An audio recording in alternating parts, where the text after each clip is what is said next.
Good evening, my dear friends. It's a pleasure to have you here.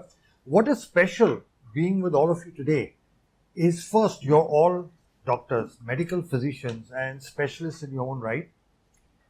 You come from 3 different countries. We have doctors from India, from Nepal, and from Uganda. But most important, you are all parents of children with special needs, children who are on the autism spectrum. For any parent to have a special needs child is something devastating. But when this happens to any of us from the medical profession, the pressures are very intense because we have to take informed decisions. You all agree with that? The whole family, everybody is looking up to you to, take a decision, what treatment to take, what not to take, where to go.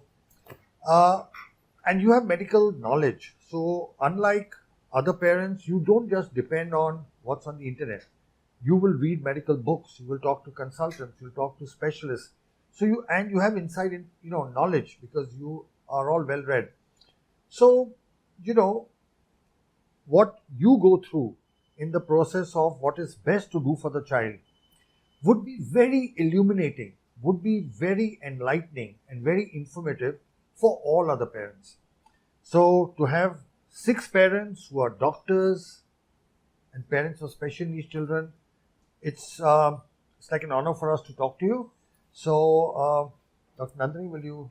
Yes, so I would like to take the opportunity to introduce you, and so to my right, Dr. Khushbu Priya, would you like to tell something about yourself? Namaste, I'm Dr. Khushbu Priya.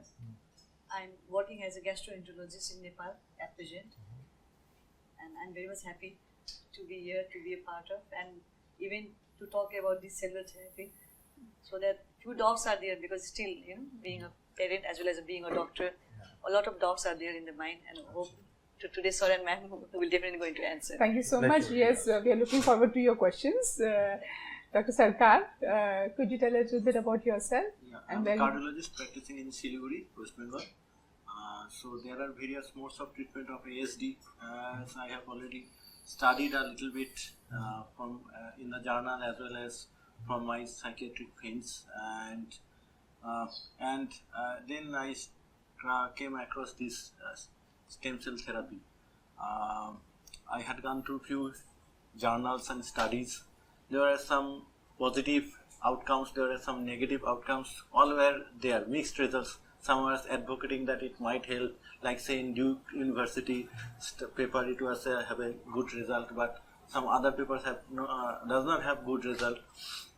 And then few of my friends have undergone stem cell therapy for their ASD children, and they also get some good results.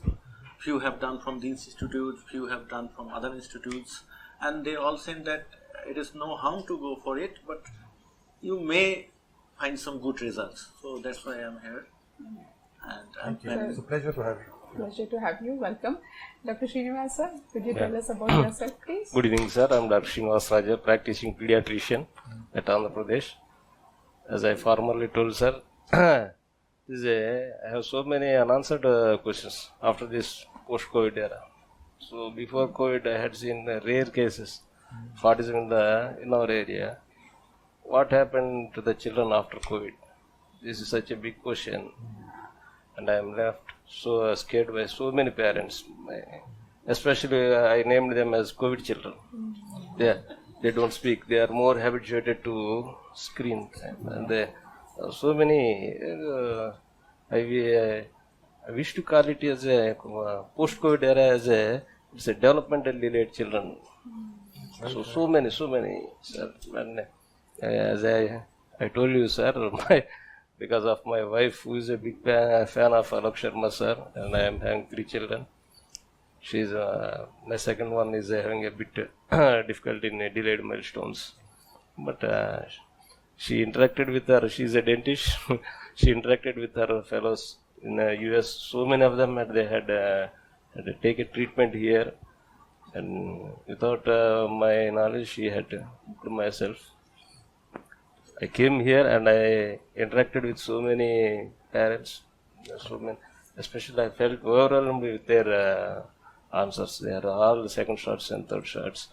So I keep roaming in the hospital, interacting with the parents. Really, I feel very wonderful, sir. And I think I would like to have so many unanswered questions that We are I here want to to get answers from We are here to answer all your you. questions. Thank you, sir. Thank you. It's a pleasure having you. Pleasure. And yes, it's worth really thinking about what's happening. Autism is rising in epidemic proportions, pandemic proportions. Yeah. It's worth churning about. I really wondered, ma'am, before the COVID era, this is very less cases, especially in our peripheral areas. Yeah. Sir had also told that in AP and Telangana, why that is increasing? Because I don't know. Not about AP and Telangana, it's rising everywhere. Everywhere. I think it's one of the visual effect which is the trigger factor here. I think. And sorry to interrupt you, sir, but one, I had asked so many pediatric neurologists, so many of them are friends of mine, but none of them had said, you go ahead. But what they said, इसमें danger क्या है अगर पैसा है तो जाओ but the fantastic response was from so many of my wife's relatives who are living in US. They were all from Hyderabad and whereas she had done dentistry. As a mother, she is very what I thought, she's like a CID officer. She had done an enormous institute. She had a bunch of papers every time. And after the practice, when I used to go to my home, I am having third kid. She is 3 years. The second one is living with grandparents. She used to write such journals. Besides dentition, she is having less knowledge in our field, but she became more like a pediatrician. And to my surprise, she is telling that Sari is having an interaction with our former Chief Minister Chandrababu Naidu. Yeah. Every time when I know it, that remembered my thesis life. When I used to give thesis, she is to do a lot of work on Lok Sharma sir, and I had an interaction with him. She You felt answered very... your own question. Yeah, that Yeah, is... there is so much evidence that you need to Why the study. pediatricians are not confidently telling that it is a thing you to go ahead regarding this spectrum? I think we will discuss that, no? Yeah, in this today's is- session. Today we'll Once we discuss finish all the of that. This We'll be introduction. happy to answer all those questions. Sorry if I hurted you, sir. This is No, not This, at all. that is the purpose of Yeah. this This is meeting. exactly what we want to discuss. Before we yes. started, I told you, ask us every and any question. Because your questions are the questions of 70 million parents. Okay. And you as doctors will ask intelligent questions, will ask informed questions. So we want you to. There is nothing embarrassing. You have a right. When it comes to our children's health, you have a right to ask any question and clarify any doubt, because you're going to be entrusting your child's health and life with us. So we are completely open to questions all the time. You've seen that. Even on the rounds, we will stay with you, we'll spend time with you. We answer every question that is asked. So please ask us whatever. The idea of this is, that's why it's informative, it's unstructured. Yes. So, Dr. Soumya. Namaste ji, namaste. मैं उत्तर प्रदेश हूँ, मेरा नाम doctor Saumya है और मैं profession से dentist हूँ। मुझे न्यूरोजेन के बारे में दिल्ली में पता चला था। मतलब मैं पिछले 1 साल से इसके बारे में मैंने सुना था, लेकिन मैंने जिससे भी पूछा सबने मुझे मना किया कि नहीं, कोई रिजल्ट नहीं होता, नेगेटिव है। तो मैंने और सर्च किया इसके बारे में। फिर मेरी मुलाकात एक डॉक्टर हैं, डॉक्टर अनिल रंजन। उन्होंने मुझे बताया कि नहीं, आप एक बार जाओ, वहाँ पे करा के देखो, आपको रिजल्ट मिलेगा। मैं थोड़ा बहुत मैंने सर्च किया, फिर मैं और डॉक्टर से मिली, डॉक्टर प्रीति हैं, उनके बच्चे से जब मैं मिली, मुझे इतना अच्छा लगा कि मैं बता नहीं सकती। उन्होंने 2 शॉट लिए हुए हैं यहाँ से। मैं इतनी खुश थी कि मैंने उसी टाइम डिसाइड किया कि नहीं, मैं जाऊंगी, एक बार आप लोगों से मिल के मुझे जानना है कि एक्चुअली है क्या। क्योंकि मेरे साथ इशू ये है कि मैं अपने बच्चे की थेरेपी कराती हूँ, और अगर 1 हफ्ते के लिए हम वीकेंड पे जाते हैं तो बच्चा फिर से थोड़ा बहुत पीछे चला जाता है। तो मुझे समझ नहीं आता कि ये जो प्रोसीजर है थेरेपीज का, जो जितनी थेरेपीज होती हैं, ओटी, स्पेशल स्पीच, ये मुझे कब तक कराना है। मतलब क्या इसका कोई एंड नहीं है क्या? मतलब मुझे लाइफ टाइम के लिए अपनी पूरी लाइफ इसमें मतलब इंगेज करनी है। ये मेरे साथ बहुत सारी मदर्स हैं। मैंने बहुत थेरेपी सेंटर्स चेंज किए दिल्ली में। मैं मतलब नंबर्स ऑफ 4-5 सेंटर्स में गई, वहाँ सारी मदर्स इतनी परेशान हैं, मतलब इतना रोती हैं कि हमारे साथ ही ऐसा क्यों किया। तो मैं बस, मेरा इतना है कि अगर मुझे यहाँ से हेल्प मिलती है तो मैं उन सबको ये चीज़ बोलूँगी कि प्लीज़ आप लोग भी एक बार जाओ और ये देखो करा के, क्योंकि मुझे भी किसी मदर ने ही बताया कि एक बार आप देखो मैम, आपको बहुत अच्छे रिजल्ट मिलेंगे। Thank you, Dr. बहुत Soumya, शुक्रिया, for that was sharing. very nice. Thank you. Thank you. Dr. Olive, would you like to share? You come all the way from Uganda. Would you like to share your thoughts and let us know a little bit about yourself? Yeah, thanks. My name is Dr. Olivia Namsisi. I'm a field epidemiologist practicing in Uganda. And I'm particularly interested in children. I'm not a pediatrician, but I'm interested in children, and I tend to work a little more with children. And I'm noticing an increasing number of children with conditions that somehow would relate to autism. And I've paid particular interest in that area. I've read quite a lot. And then you find when you consult with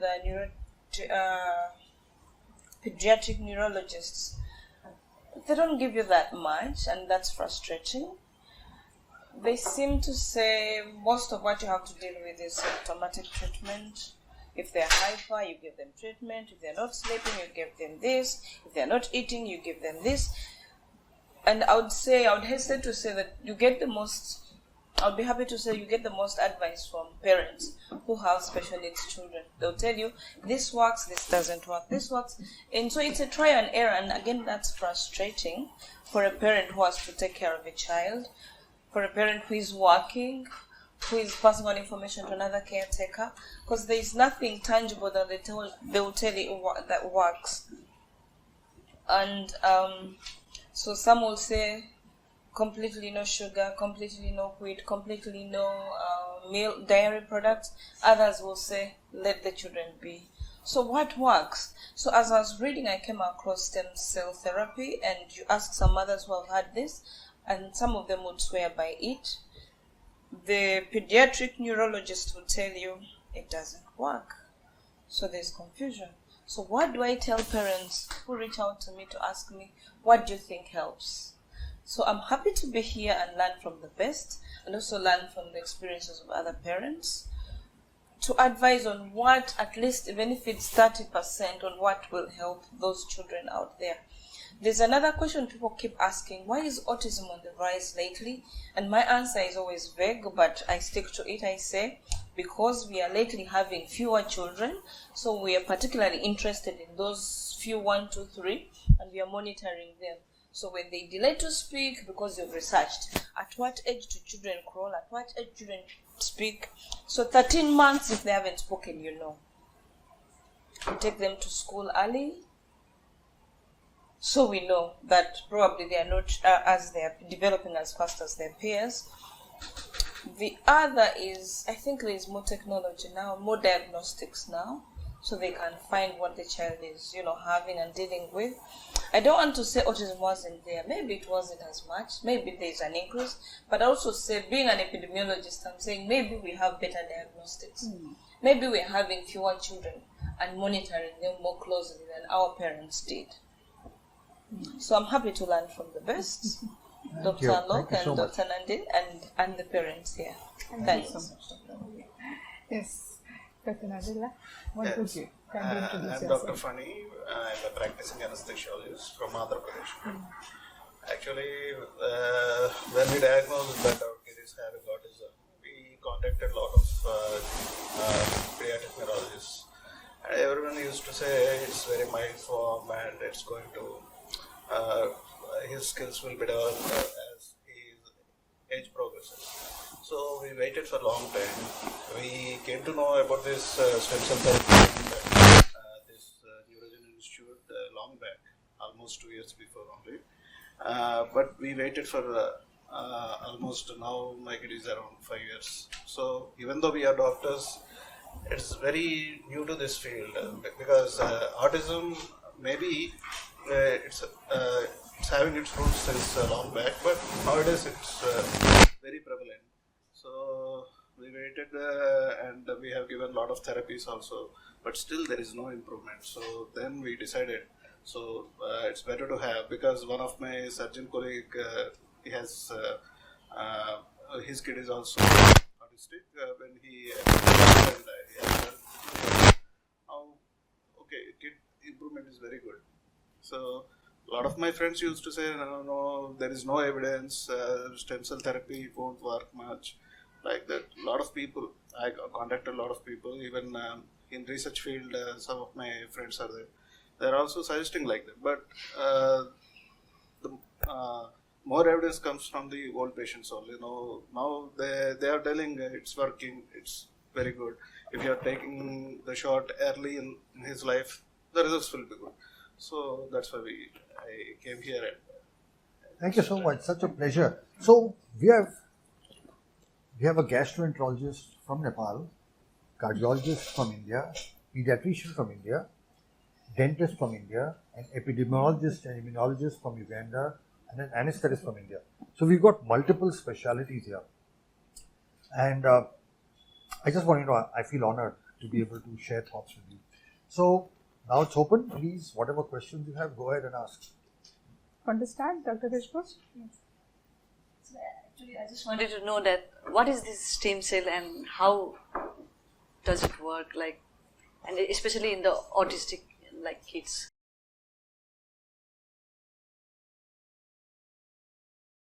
So basically, stem cells is a generic word which covers many different aspects. And now, rather than use the word stem cells, we use the word regenerative medicine or cellular therapy. Because there are many forms of cellular therapy, there may not necessarily be stem cells. But stem cells by itself are cells which have the potential, they divide, and when they divide and multiply, they can replicate themselves and they can become any other cell type. So when a stem cell divides, it makes a copy of itself, and it can become a nerve cell or a muscle cell or a heart cell. So this ability to multiply and divide and convert into other cell types is what gives stem cells or other cells used in regenerative medicine the capacity to repair damage. So what we are primarily doing is taking natural systems of healing. So, when we are normally hurt, your body heals itself, right? Those are from cells or stem cells which are around that area. So, this is a natural healing mechanism. We are just taking that natural healing mechanism and medically, using it to repair damage in children who have neurodevelopmental disorders and in adults who have other problems. So, in a summary, to answer your question, stem cells are different from other cells in that they can multiply, divide, and convert into other cell types and therefore repair damage. That's the first part. Your next question was, how does it help in autism? Now, what happens is, in autism, we here have done studies over more than 3,000 patients. We've looked into their brains using special imaging technology. We do an MRI, which many of you have done, but in addition, we do a PET CT scan, that's positron emission tomography. What a PET CT scan does is it shows you function. It actually shows you which parts of the brain are functioning normally and which parts of the brain are functioning less. It also shows you which parts of the brain are functioning more. Now, you'll be surprised that although this technology has been available for a long time, nobody was really using it. I'm sure before coming here, none of you have had a PET scan done. But a PET scan not only shows you for the very first time which parts of the brain are damaged, but also tells you the extent. It tells you whether the damage is mild, whether it's moderate, or whether it is severe. And this is based on objective imaging. The machine used for PET scan is either a General Electric GE machine or a Siemens machine. They are state-of-the-art machines standardized across the world. So you get very accurate reports. Now that we know there's a part of the brain that is damaged, what we do is we use cellular therapy to repair that damage. Right? So stem cells, by virtue of their ability to heal and repair, will repair the damage in the brain. And once the damage in the brain is repaired, automatically the functions will come. The reason why our children have various neurological lack of functioning or over-functioning is because there are parts of the brain that are not working appropriately. For example, if your bone was fractured Your bone is fractured. No orthopedic surgery, right? Would you give physiotherapy on a broken bone? No. No. You would repair it by orthopedic surgery, you would give physiotherapy on that. Fix But it. this is what we are doing with our children with autism. Their brains are not fully functional. They are big chunks of their brain, especially we've seen the medial temporal areas, the cerebellum, other important parts, the sensory brain, which are not functioning or are functioning suboptimally. And what are we doing? We are putting pressure on our children to be able to do things that neurotypical. We don't use the word normal anymore. Normal, instead of normal, we say neurotypical. Natural, right? We are parents. So what do you want your kids to do? Do what neurotypical or normal kids do. So you're putting pressure on them. It is literally like if you had a fracture and I forced you to run or I forced you to walk, okay, it's not possible for you to walk. And if I make you walk, you're going to be in pain. You're going to be in suffering. And so that's why our children, behave the way they do sometimes, because we are making them do things their brain cannot do or is incapable of doing because of the damage. Now, once we do cellular therapy, we fix the damage. Now, the same rehabilitation, which was working partially, not working, working inadequately, will now start working better and more efficiently.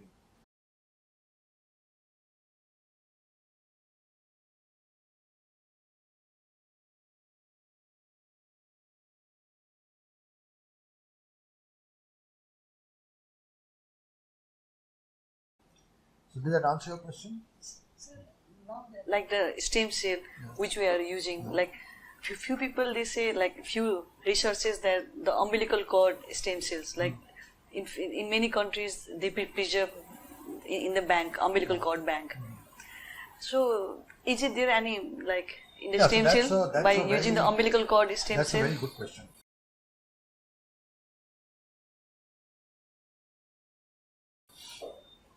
See, now what happens is there are broadly two types of cells as medical: autologous, which you take from your own body, and allogenic, which is from outside. Right. Now, again, there is another division of stem cells, what is called minimally manipulated, where you do not make any change in the cells as they are, and more than minimally manipulated, where you take into a laboratory, you add chemicals, growth factors, you grow culture. In other words, you change the nature of the cells outside before you put them in. So, you understood? Autologous, allogenic, minimally manipulated, more than minimally manipulated. Now, in India, in our country, we have an organization, the CDSCO, which is the equivalent of the US FDA, and they have what is called the Drugs and Cosmetics Act. They have very clearly separated the two. Okay. They have actually said that anything which is allogenic or anything which is more than minimally manipulated is defined as a stem cell derived product, and it is a new drug. So that separation has been made by our government, okay, so many years ago.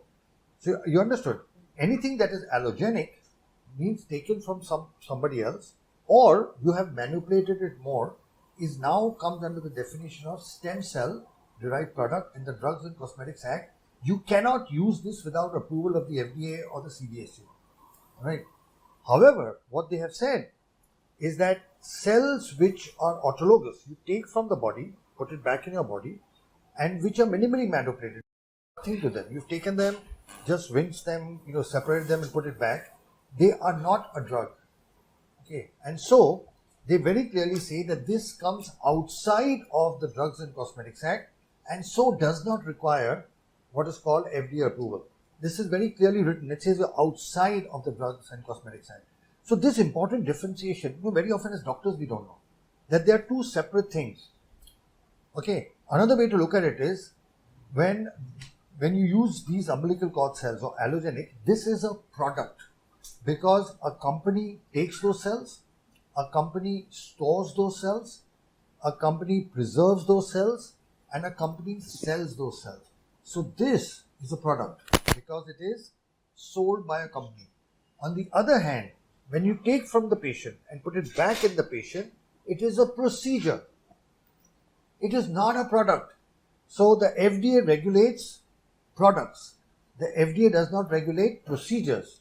We're all doctors. Tell me which procedure. Is there any dental procedure that is regulated by the FDA? Dental procedures are not. Is there any cut? A stent, when you manufacture a stent, the stent is a product. That is FDA approved. But when you're doing a bypass, you don't go for a bypass to FDA for approval, right? So there's a difference between a product and a procedure, right? And it's not just we say it. I mean, we have the government of India has something called Drug Technical Advisory Committee, DTAB. They've also very clearly said this, the government. Interestingly, just in August of this year, 4 months ago, in the United States, there was a big case being fought by the FDA versus Stem Cell Therapy Center, right? And the FDA lost the case because the court very clearly said, it's a very interesting judgment, as medical people you should all read it. It says that procedures do not need approval. They are not approved, and it goes on to say, and have never been approved in the past. Procedures cannot be approved. So when people say, that stem cells are not approved, stem cell products need approval. Stem cell procedures cannot be approved. Even a US federal court said that the US FDA lost that case. They've lost that case. That's a judgment you all should read. I'll be happy to share it with you. Very clearly says that, when you take from the patient and put in the patient, it is not a product. So this question, it is not FDA approved, is a wrong question. Another example I give, for example, you like films. People who manufacture movie films, you cannot release a film without going through censor board, right? You have to go through the censor board. But if you're doing a play in your own theatre, do you need to go through the censor board? No. There's no way you can, you need to do that. If you sell Tropicana or fruity orange juice, you need permission of the government.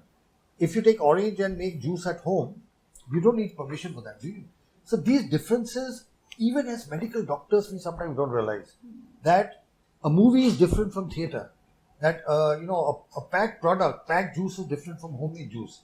That a product is different from a procedure. Okay, so that's to broadly explain to you the difference. Now, why should we use autologous cells as compared to umbilical cells? Now, the first thing is that, again, umbilical cells are of two types. One is if you have preserved it for your own child, like at birth, if it is preserved. Now that is of course autologous. Okay. But very often, now you have stem cell companies that go and actually take stem cells from different nursing homes. They pool it together in what is called a stem cell bank, and then they convert it into a product. They pool it all and they make vials, and you can go and buy it from them. So there are several companies that do that. Okay. Now that is allogenic, because that is multiple stem cells taken from multiple. What they do, they go to the nursing homes. Normally the umbilical cord, it is thrown away in garbage. It's just thrown away. They go and collect that, and then they they take out the cells from the umbilical, and then they preserve it, store it, and they sell it. Now, if you have any of you saved your children's cord blood? Yeah, we had Myself. So, now the first thing about the difference between the two is that because when you preserve something, what do you add to it? A preservative. There is only one preservative for stem cells. It is called DMSO. Right? This preservative is toxic to the nervous system. You cannot let DMSO touch the brain, it will harm the brain. That is why these umbilical cord cells, they have, to tell you what, for example, what we do. We take from the bone marrow, you are aware of that. Okay, and we inject it into the spinal fluid. Why spinal fluid? Because it goes directly to the brain, right? Now, these umbilical cord cells, you cannot inject intrathecally. Nowhere in the world are umbilical cord cells injected into the spinal fluid. Why? Because they are preserved cells. And no matter how much you clear the preservative, some preservative may still be there which can harm the brain. So how is the umbilical cord given? It is given IV. You just injected IV. Now you all doctors, when you inject something IV, what happens? It first goes to the right side of the heart. From there, where does it go? To the lungs. Now do you know that almost 50% of the stem cells get trapped in the lungs? And this is several papers that show that when you inject IV, a big chunk of cells get trapped in the lungs. Okay. Then it comes to the left heart, and then it gets pumped to the brain. Alright, so whatever you inject, a big chunk of it doesn't even get to the brain. It'll go through the liver, it'll go through other parts where other parts of the body may take it. So we are injecting cells directly into the CSF. Moment you inject IV, a lot of it is going all through the circulation and many of them get trapped. Secondly, once it reaches the brain has got something that you're all aware called the blood-brain barrier. We've all read about this in our, as an anesthetist, you know even better. So the blood-brain barrier is something which may possibly, and this is not known for sure, may prevent some of these cells from getting in, right? Because they are allogenic. The blood-brain barrier is meant to prevent anything that's harmful to get into the brain, right? So because it's allogenic, there's a possibility the blood-brain barrier may not let it actually come inside. Whereas when we inject intrathecal in the spinal fluid, we are bypassing the blood-brain barrier. We are not even going to the blood-brain barrier. We are putting it straight in the CSF, which is being absorbed directly. Blood-brain barrier is a barrier between the blood and the brain. We have bypassed it completely. Right? So, also the number of cells which are there are actually much lesser than the number of cells we get from the bone marrow. Right? So let's compare the two.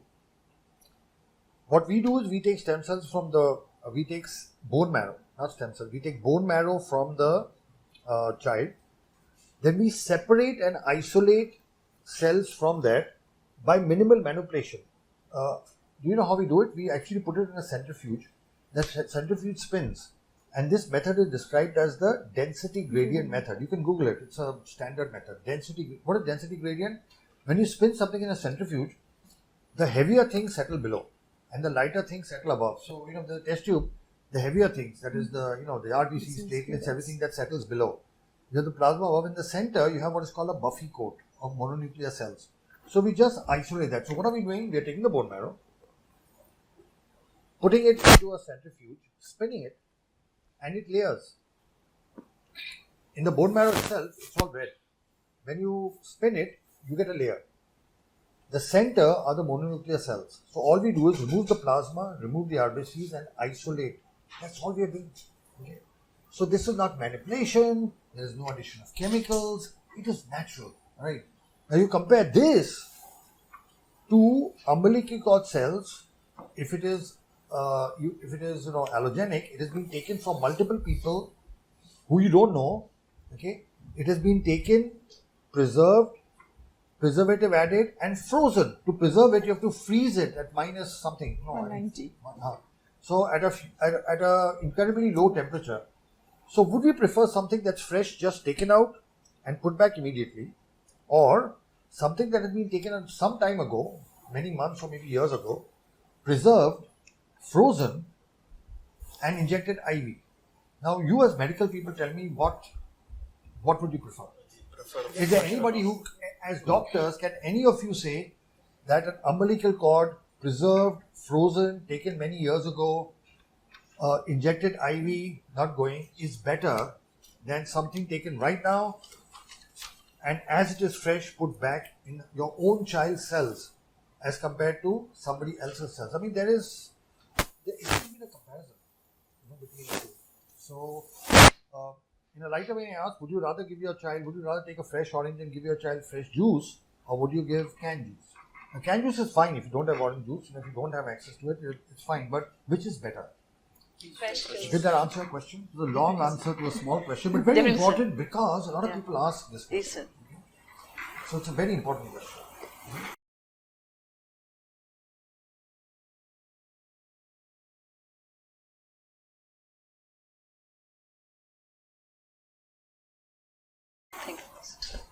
This is usually done, sir. Umbilical cord, life cell banking, it has become like prescribing Woodwards to each and every crying child. So each and every delivery, the life cell boys will come and they will give you 25,000, they will collect and they will say all the tumors, whatever the diseases your child will get will be treated by this. So this is a simple, because bad goes early into the minds of the people so much. Sir, and my question is, there are so many disorders, sir.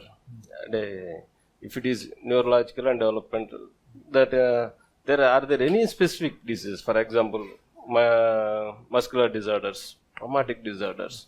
So, in which conditions are the stem cells more effective? We can say 100% assured. So, in this disease, we can definitely give. In this disease, this is not an apt.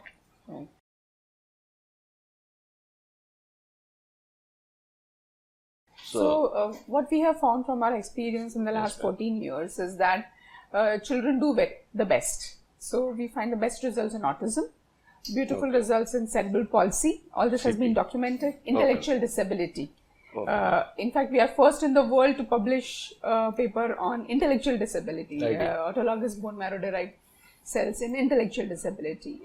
We have actually compared neurorehabilitation alone and intervention with neurorehabilitation and found significant difference.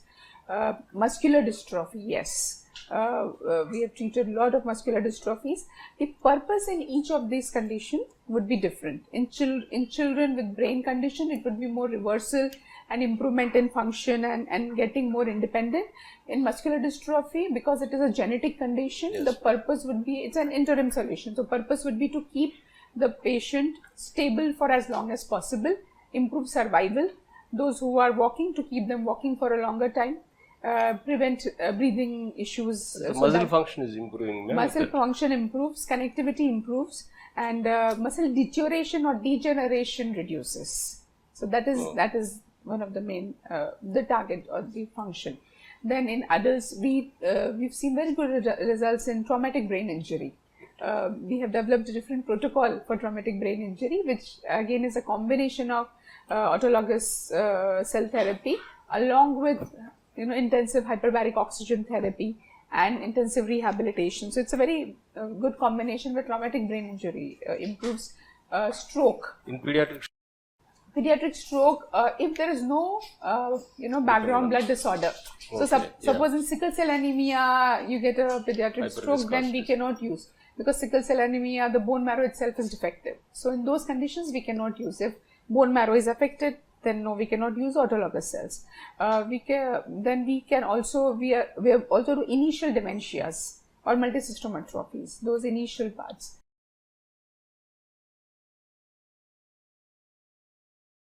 Ma'am, in CP there are so many 4 types. There are different types of CP. In all the 4 types it is effective. Yes, but the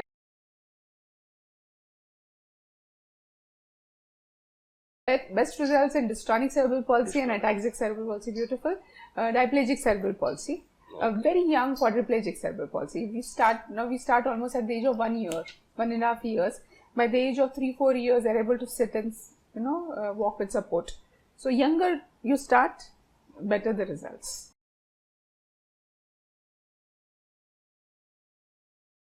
But we cannot get younger child, ma'am, because it is not reachable to so many. For example, I got a parent who is having a CP child of 7 years or 9 years. So you think of that one. What advice I can give? We do treat older children also, even adult cerebral palsy. But definitely depending on what is their condition at present. How well are they rehabilitated? What if there is any deformity?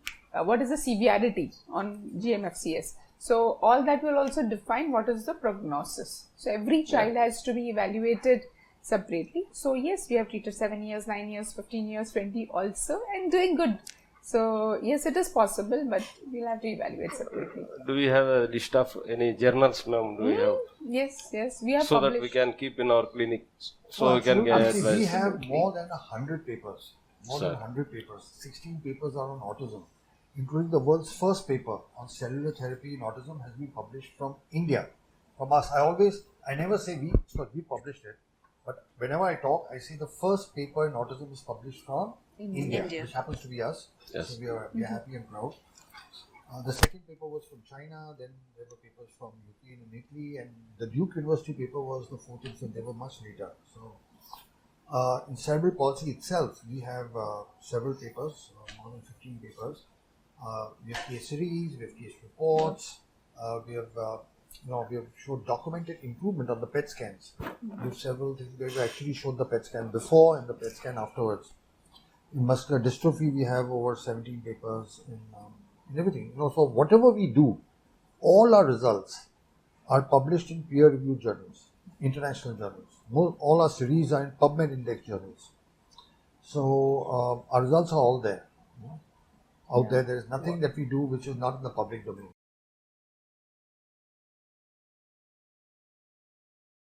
What is that we give in a simple paper like this to each and every patient who are coming and who are going. So this is a nutshell. So you should have a functioning marrow, functioning thing. So indications. So these are the contraindications. So that child with benefit. These are the so many conditions. My simple suggestions, sir. So that's a What very is good that? idea. We'll do that. That's a very good idea. We'll make a list of simple inclusion and exclusion criteria where we can That is do best. It can be outreached by so many rather than reading journals. Can be done only by No, journals by medical people. Yes, but sir. for lay people. I am talking in the lay people aspect only, sir. And Sure, regarding we will do one that. thing, what I feel difficult, this is from my practicing point of view. In reaching out to the periphery, if this I am discussing with my colleagues, if this procedure is done, it can be done at Hyderabad. But people are, why they are coming at NeuroGen? Because they are knowing that SAR is the best. So we can stay for 1 or 2 days, even for 1 month. That is not at all. What about the therapists? There is a large breach in that area. We cannot, because if it is 75%, 25% of the therapists, so we have to routinely carry it out. Can you suggest a better and best alternative regarding the periphery, sir? At least, if you can provide like the training sessions for 2 weeks, 3 weeks, attending pediatricians or anyone interested, so you can come.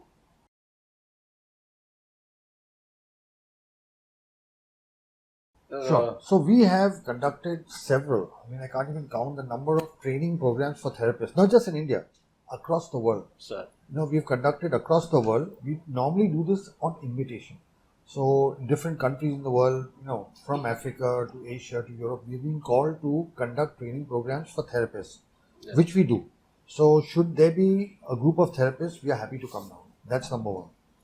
Number two, we have written books dedicated for neurorehabilitation only. So we have a 500-page book on neurorehabilitation, which has got all the principles of rehabilitation in each of these conditions, but comprehensive. That means we take muscular dystrophy and we will have all aspects, whether it's physiotherapy, occupational therapy, everything together. We take autism. So we have these books and they are available free of cost. The hard copies and the soft copies can be downloaded from our website. So we try to make things available through our books. Okay, you can read that.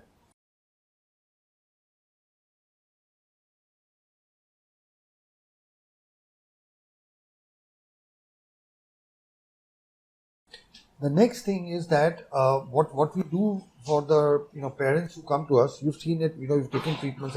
When you go back, we give you a pen drive with all the rehabilitation done on the child is given to you.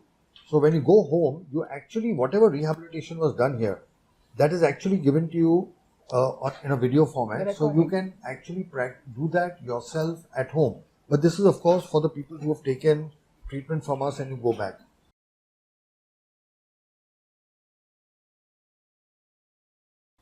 Now, we have 2 other futuristic plans. One of them is that we have an intention to set up rehabilitation clinics in partnership with people all across the country. Okay. Now, the focus of these rehabilitation centers, and we've already initiated this project in a couple of cities, is that all rehab should be available in under one roof, and it should be at an affordable price. Because if the cost is too high, people won't do it. So what we'd like is, what if as a parent, you could take your child to a rehabilitation center, the whole day he gets rehab, you come in the evening and pick up your child. Okay, so it gives you some time. As mothers, it gives you some time for yourself. And the child is getting all sessions, occupational therapy, physiotherapy, speech therapy, behavioral therapy, everything together. So in these centers that we are developing all over the country, and we'd be happy to we are dealing with either professionals or we are doing this in partnership.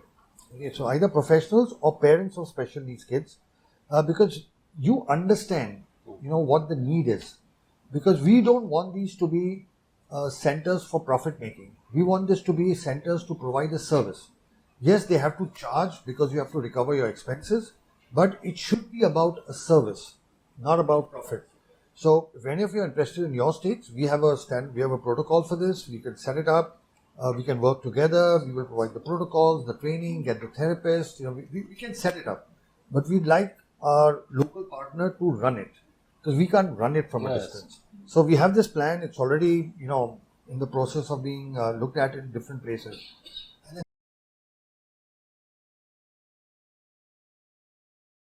the next thing that we are working on, which will be really useful, is we are evolving a platform for digital rehabilitation. See, the whole world is shifting to platforms. You know, like earlier, to get a taxi, you had to go and actually physically go and get it. Now, through Uber, you get a taxi on your phone.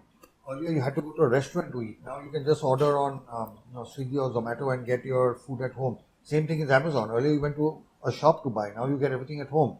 So, this idea came to me actually more during the pandemic, because we realized a lot of parents would call us and say, our child is not getting rehab. And the children would have behavioral issues because suddenly, they're all shut up, they can't go out, their rehab is enforced. Then I realized, what if we took rehab to the children? So we are in the middle of evolving that platform where parents can get rehab at home.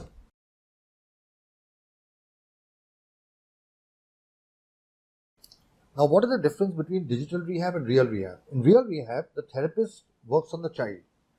In virtual rehab, the therapist will guide the mother or the father, and you will do the rehab, but under supervision of the therapist, who will tell you, no, this is not right, this is right. So two things are happening in this. Your child is getting rehab under supervision, but also as a parent, you're learning, because when you are doing it, you're also learning to how to do the rehab. So after some time, you may not need this anymore. And we already have a database of 40,000 therapists from across the world. And so you'll have a choice of you can take rehab from anybody. You could choose a therapist from England, America, Switzerland, or India, which by the way has the best therapists, I think. So,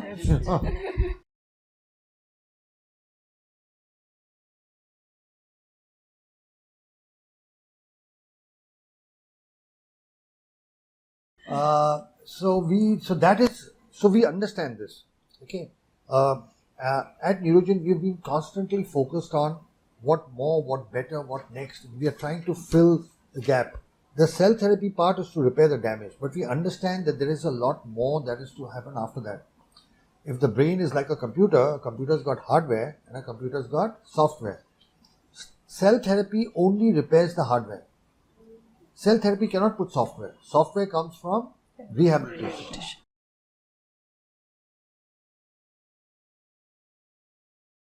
So we are now trying to ensure that we, have therapy available, either physical, through setting up centers in a franchisee mode.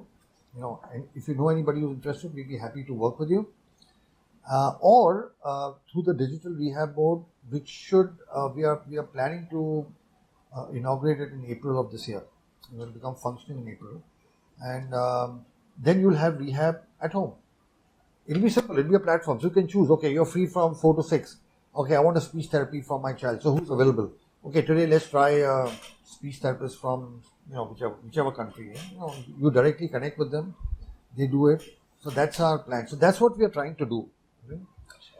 We also have, in the past, and Dr. Nandini, you're from Andhra Pradesh, and Dr. Nandini herself, she'll tell you now, has done several camps in the most rural areas of Andhra Pradesh. Where we've gone. Will you tell your experience in Andhra Pradesh? Which places have you been to? Yeah. And not just OPDs, but how they've trained people there in the most remotest areas. Just share your experience. So I think we've been to most of the districts in Andhra Pradesh. So yes, Hanuman Junction, Alluru, Machilipatnam, then Kurnool, Nandiyal, Tadepalligulam, then which is the one Chandrababu Naidu's Kuppam, yes, and yes, Visakhapatnam, Vijayanagar, Servant, and we have collaboration with Orphanage in Hanuman Junction, where we have done training sessions as well for therapists. So I think we have covered a whole lot of Andhra Pradesh, and we have done workshops and camps free of cost for thousands of patients there, and they've come here for treatment, and we've gone back and done follow-ups for them as well. So yes, so that is one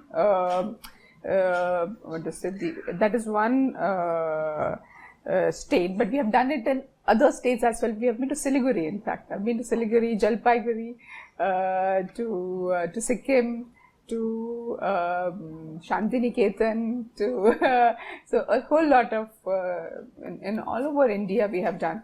We're doing it in Nepal. Nepal we have done Kathmandu. Yeah, in Bangladesh we have a collaboration. In fact, with centers in Bangladesh as well, where we have trained the therapists there, and we're planning to do it in Kathmandu as well. So what you are saying, we are already doing. Okay, sir. She's already been in Vijayawada. We've trained therapists there and all these places. We've already been doing it because we understand. We do it free of cost. We just train, see, advise, and come back. And we invite therapists to come to NeuroGen for a fellowship program where we train them again free of cost. So no money is taken, knowledge is free of cost, complete. So they do come and take training here, and they get a certificate. So not only India, all over the world, people from Cameroon, from Vietnam, from Kenya have come down to India and taken training.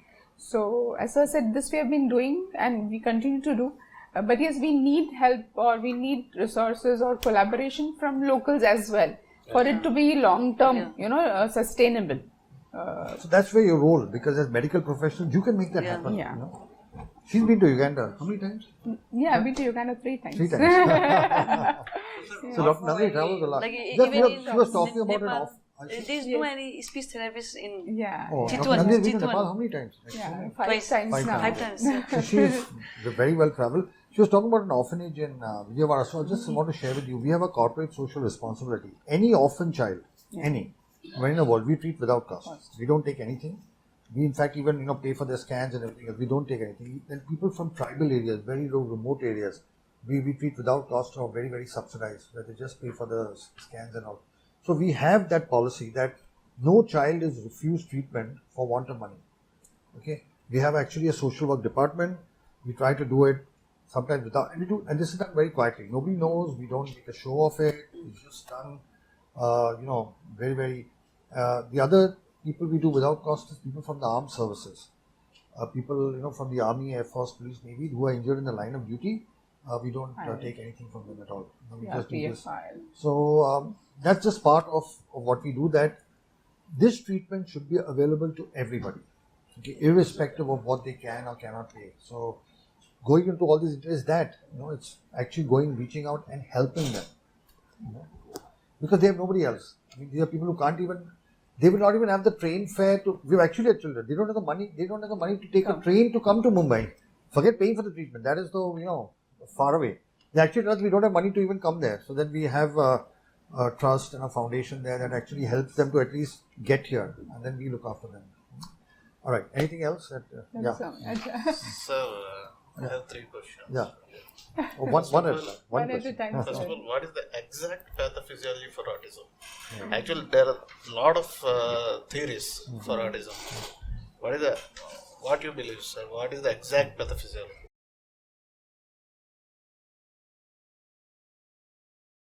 See, so one is reason and one is what happens. Okay. So pathophysiology means what exactly is happening in the brain. Yes, right? yes. So what exactly, there are 2 issues, immune dysregulation and hypoperfusion.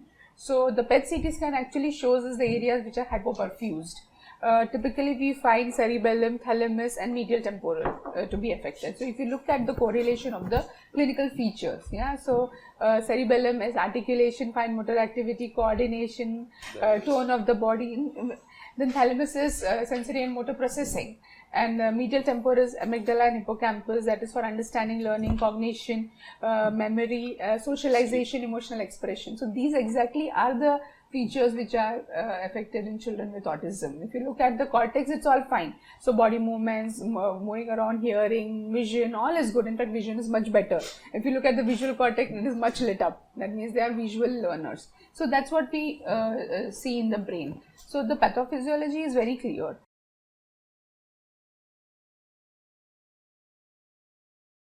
Now, what could be the cause? Of course, that is controversial. There are it's supposed to be a multifactorial condition. So, what about neurotransmitter levels, ma'am? Neurotransmitter. Autistic kids. Is it normal or any abnormal neurotransmitter, GABA? See, there have been many things which have been tried. Sometimes People are trying carbapenem, secretin, oxytocin, so levels are up and down, but I don't think when you do the blood levels, you don't really see much difference.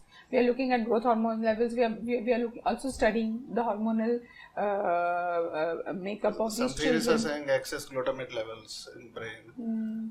So brain glutaminergic level, I don't think really you can pick up in a live person, no? So this would be blood levels, right? People look at CSF cerebral lysin level also, cerebral folate levels. Yes, but not in all children you find that disrupted. So that could be one part. That's why there could be one reason. But eventually, what is it doing? It's affecting the brain functioning. So by improving brain functioning or brain perfusion, you can actually improve a lot of these factors. Yeah. Second question: when we are injecting these mononuclear cells into the CSF, how they will take up at those levels, ma'am, against the diffusion gradient?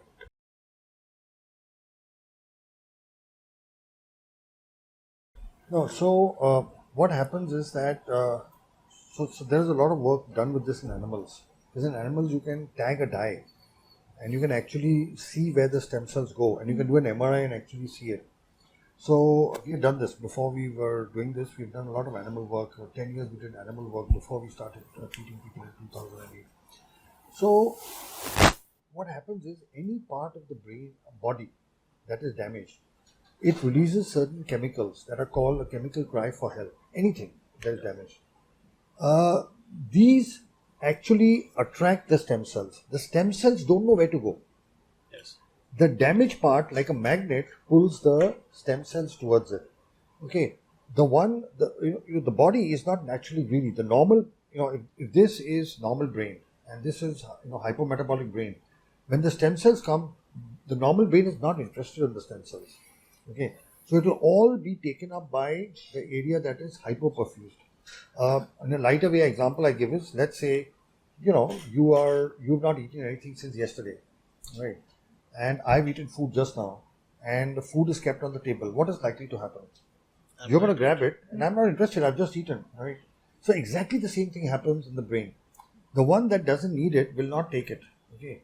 But the areas that need it, they actually, attract the stem cells towards it, and the stem cells go and what is called repopulate that area. And this has been shown. We've done it. We've done animal experiments. We've tested this, and we've shown very clearly that the stem cells don't actually go anywhere else except the damaged area. But the damaged area is what pulls it towards. When food is kept here, food doesn't know where to go. You understand? You decide you want to take it or I don't want to take it. So I'm just explaining in a very simple, non-medical way, just for you to understand. The actual mechanics are far more complicated.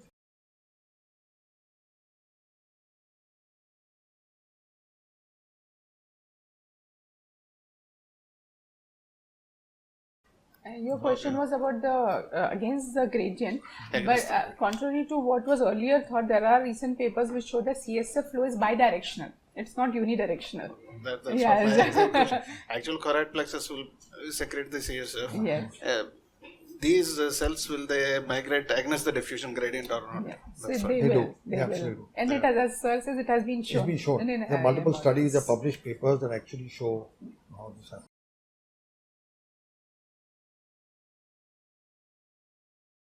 Sir, whatever those damaged parts after taking up these mononuclear cells, are the changes are going to be permanent or temporary?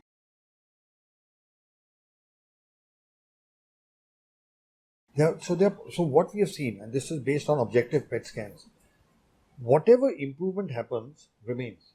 Okay, the improvement can come and stop, but we've almost never seen that there is an improvement which reverses. Okay, now I am talking about the hardware. Yes. Okay, I'm not talking about the child. So in a child you can have improvement and have regression. Why? Because the circumstances at home, school, what they're exposed to in society can decide. That's the software that's coming in.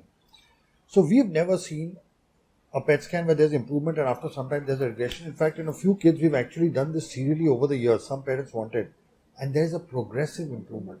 We've actually tracked this over several years. We don't do it in everybody over, but some parents want it. And we have always seen only an improvement. We have never seen reversal.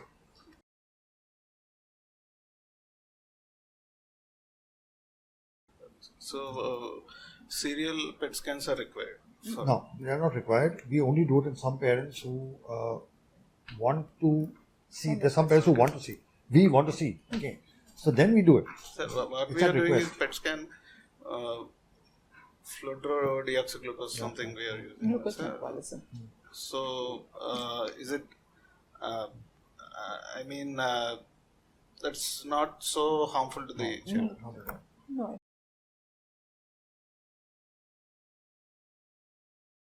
Okay. It's a very small quantity and it gets removed from the It's very body short within a half-life. few hours. It's a Very short very after. short After half-life. some you can't even find it. Right?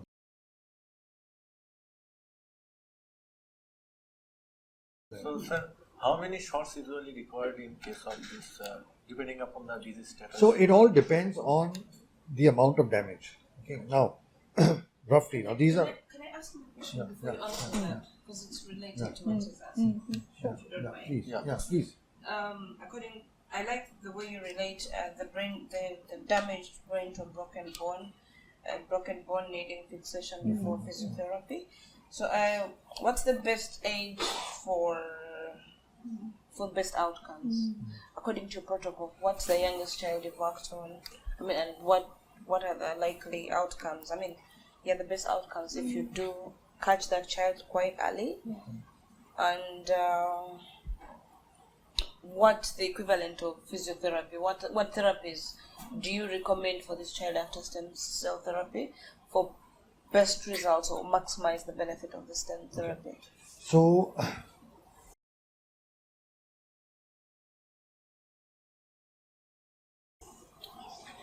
Are we going to merge both those questions? So, the basic answer to your question is the earlier the better. Now, this is not just true of autism, this is true of any disease. Take cancer. You treat it early, you can possibly cure it. You treat it late, you can't. Take diabetes. You treat early, you can manage with diet, exercise, things like that. You go late, you need insulin, dialysis, and stuff like that. You're a cardiologist. Early stage, you can treat your patients with medications. As they come later, you might need stenting, you need bypass. So, any disease, the earlier you treat, the better it is. Now, we've actually seen this in if you read our papers, we actually right at the beginning and in the abstract, we very clearly have said that the best results come below 5 years. Okay. Now, the reason for that is that the brain, there's something called neuroplasticity. The brain has an ability to adapt the hardware, the cellular level. It's much easier to bring about modulation in neuronal cells earlier rather than later. Okay. Somewhere around 7 or 8 years onwards, it becomes very difficult because the hardware is all reasonably set now. So it's a little difficult to bring about. So if you see our papers, we say below 5 are the best results.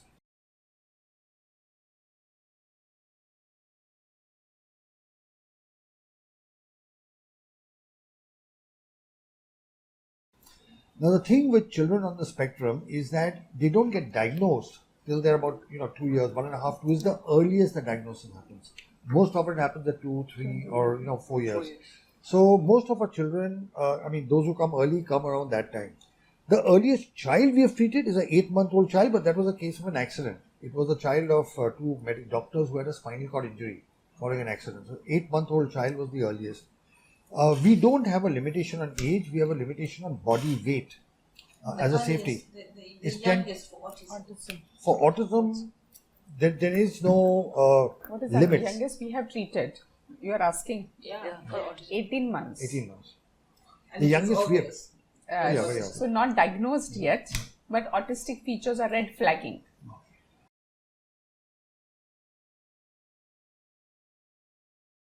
So below that, it's you don't even diagnose it. I mean, how do you diagnose at 1 year? It's not possible to diagnose. So you pick it up after 1.5, 2. And some parents who are a little more vigilant, well-read, they. We diagnosed at 18 months. Yeah. So that's an early diagnosis. Yeah, because I and my wife both are doctors, so I thought, That's interesting. So we have And husband-wife and doctor couples. our- You are doctors. Your wife is a doctor. What does she specialize in? she is an MBBS. She is an emergency Your wife is a doctor. Dentist. Dentist. Husband is a neurosurgeon. A neurosurgeon. Very much. So all three of specialized in you, all your the spouses areas. are doctors. So you come not just from a doctor family, from a doctor couple family. Here, My My wife is a doctor. Your wife is a doctor. And? District magistrate. District magistrate. So we have 4 doctors whose spouses are also. That means we are talking to 8 doctors. When we are talking to you, we are talking to your spouse as well. All right. So the answer to your question is earlier the better. That is what our results show. Now, overall, what we see is below 5 are the best results.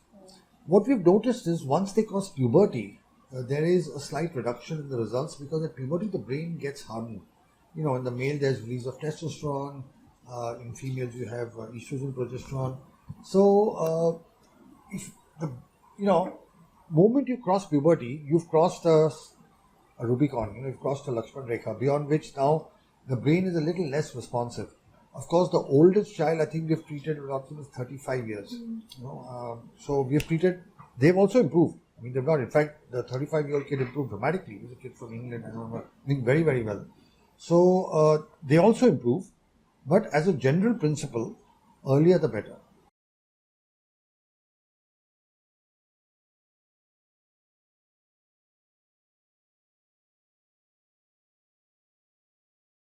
And it is my life, I was telling Dr. Nandi, my colleagues, somebody asked me when I'm going to retire. So I said, I'm going to retire the day cell therapy becomes the standard of care, where the moment the child is diagnosed, within a month of that, they get cell therapy in their country and their city. That's the point where I will feel I've accomplished my mission. So for us, this is not just about treating the patients here, it's also about spreading a message of hope, a message that we can treat our children with very simple, non-invasive, we're using our own body cells to heal ourselves. And this is where, as doctors, you have a role, because you have a different credibility in society. When you talk, it is different. For you to spread the awareness that we do not give up. We don't go by what the rest of the world says. We review literature, we see what is in journals, and then use safe and simple and effective treatments. So that word must go out, because what that does is it gives hope. See, as long as there is hope, you can keep on going. You're medical doctors, you all research and everything else, but can you imagine a non-medical doctor? They go from doctor to doctor and everybody says the same thing. There is no cure, there is no hope, nothing can be done. At some point, parents give up. They give up, And when you give up, there's nobody for your kids. So the one message we want to pass on out there, and I'm hoping that our discussion today does that, is there is hope, that we do not give up on our children, that there are therapies available. And cellular therapy, by the way, is just one of the things. You've come here, you've seen, we are using hyperbaric oxygen, we are using ozone therapy, we are using occupational therapy, we are using behavioral therapy, speech therapy, aquatic therapy, special education.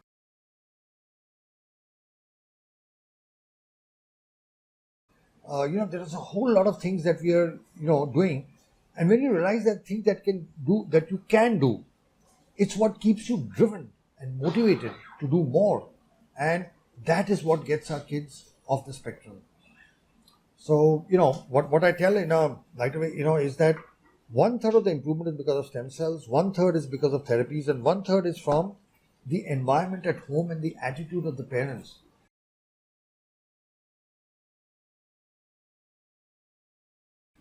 Our kids, we've been doing this now for 15 years, and those kids who have completely gone off the spectrum, there's one thing we've noticed, is their parents were driven. See, all parents love their kids. I mean, there's no parent who does not love his child. We can do anything for our children.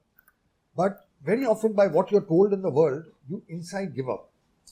But those parents who do not succumb to that, who in their minds keep saying, we are going to keep on trying, all right, they are the ones who are able to get, because somehow that drive, makes you identify, what is effective, what is safe, newer ventures, like all of you, against the advice of all your medical doctors, are here.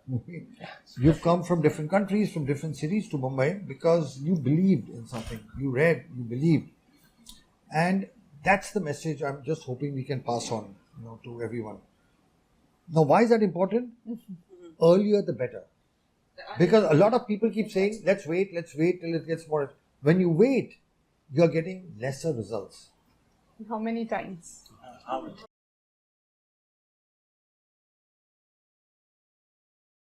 So that is an extension of that is roughly, I'm talking ballpark, we divide the areas of the hypometabolic areas, the less functional areas, into mild, moderate, severe and very severe.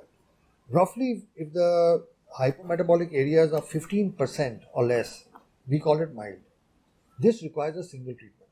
So if on your PET CT scans, the blue area that you see, hypometabolic, is 15%, it is mild, the child will respond to a single treatment. If it is between 15 to 30%, that is moderate. Okay. And now your child will need 2 treatments. If it's 30 to 45%, then your child will need 3 treatments. If it's more than 45%, your child may need a 4th treatment as well. So this is roughly, this is ballpark. Okay, sometimes mild may need more than 1 treatment, sometimes severe may respond to lesser. But I'm talking ballpark. So you see your PET CT scan and you can make out the percentage of damage. It's very simple. The blue is the damage. If the whole thing is 100%, what is the blue? So mild, less than 15%, single treatment. Moderate, 2 treatments. Severe, 3 treatments.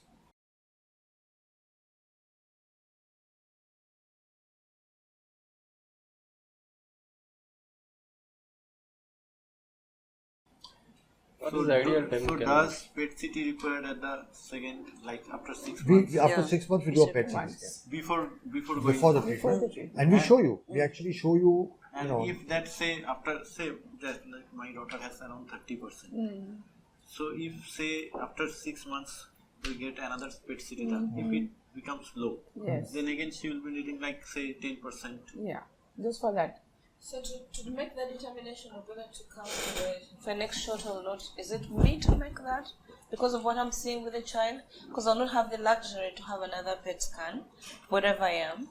But all I see is my child and the level of improvement.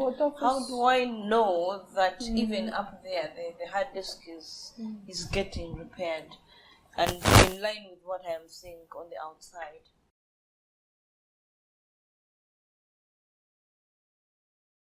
Very simple.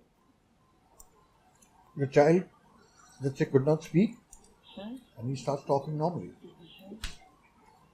The child was not able to get educated, read, write, and now he's reading, writing, and is in a normal speed. More than the PET scan is what you see, because that's real life. If there were behavioral issues, they are settled. Okay. Once your child becomes neurotypical, there is no need for further treatment.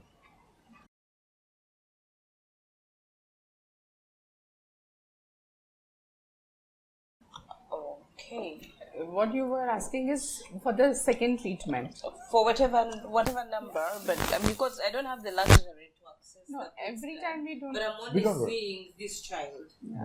Yeah, he can talk, he can understand, he's more present. Yes.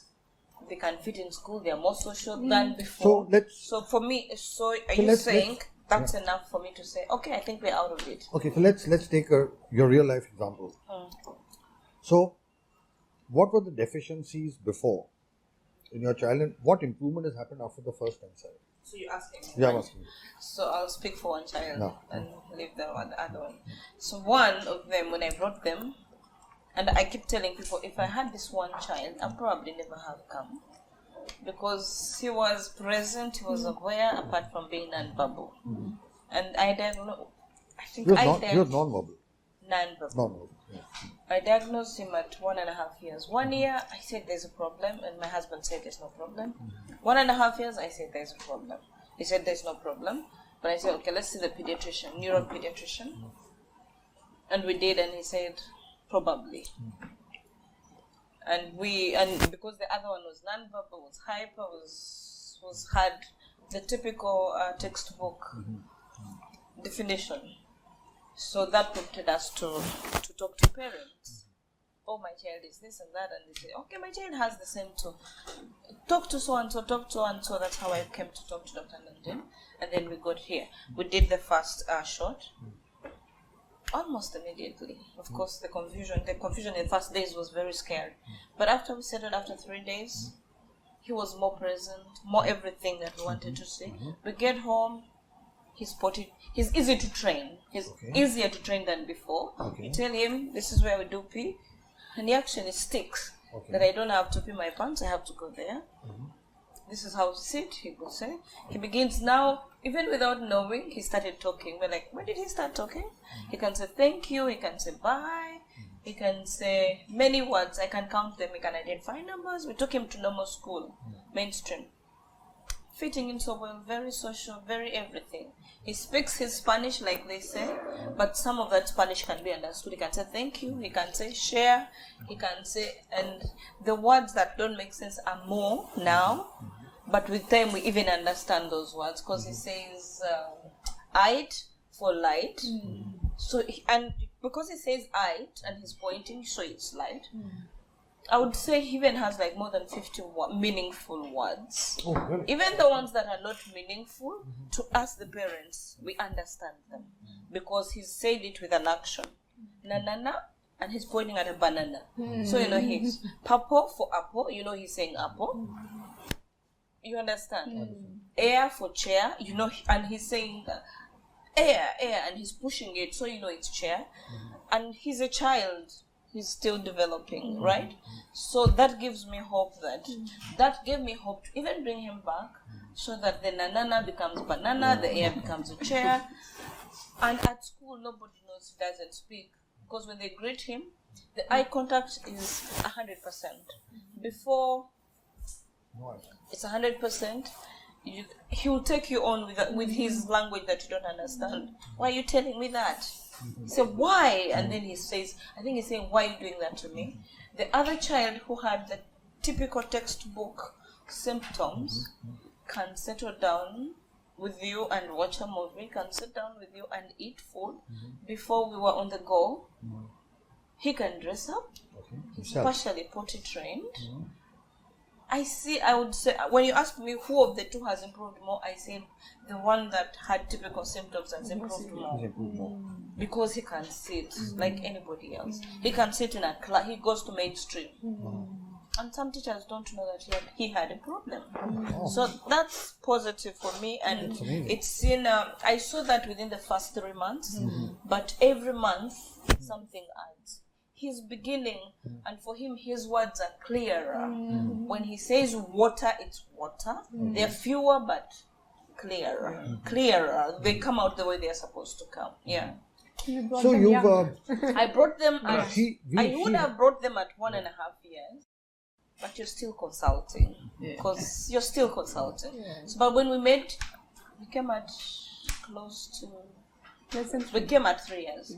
We came at 3 years because we're still consulting. For a full year we were consulting. So we came at 3. We came in April. They make a birthday in March. We came in April. There were 3, exactly 3. And we've at 3.5. So I want to ask you as a percentage for both the kids. What percentage of the problems have gone away after the first stem cell therapy?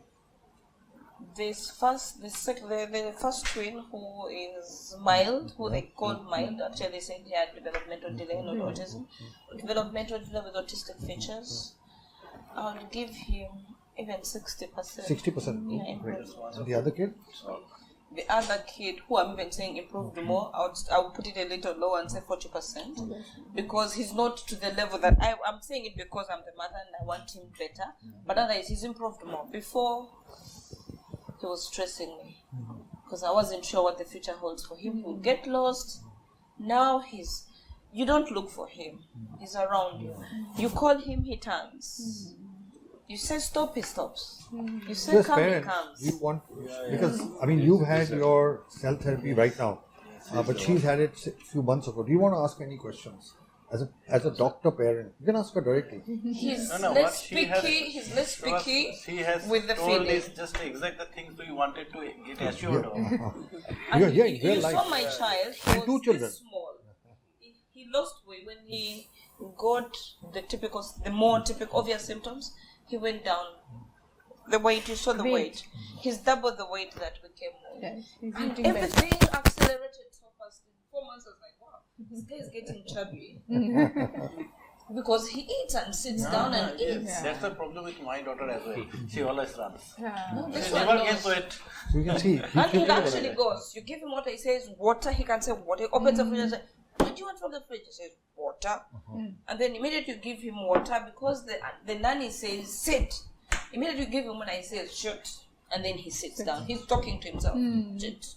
He sits down, drinks water. He understands, but he's at school they call him a late boomer. After everybody has read their book, he sits quietly and reads alone. After everybody has played, he sits down, goes through the charts, and the teachers are wondering why. What about the social skills like socialization with the other kids? Beginning to, because he has a brother. He's now more, because they're twins, he's more aware of his brother. Before, I don't think he knew he had a brother. Now they can sit down and play and not fight. At school, because people are loud and they grab this and that, he doesn't like it. He's very organized. Yeah. He tends That's a to good be thing alone. about the Once autism. they go, he goes and arranges the toys properly back. Once they go, he goes and arranges things properly back. So the social skills are yet to develop. He's more of, I don't want to say a loner, but he's very organized and children are disorganized. I think that's what keeps them apart. He likes order, children don't like order.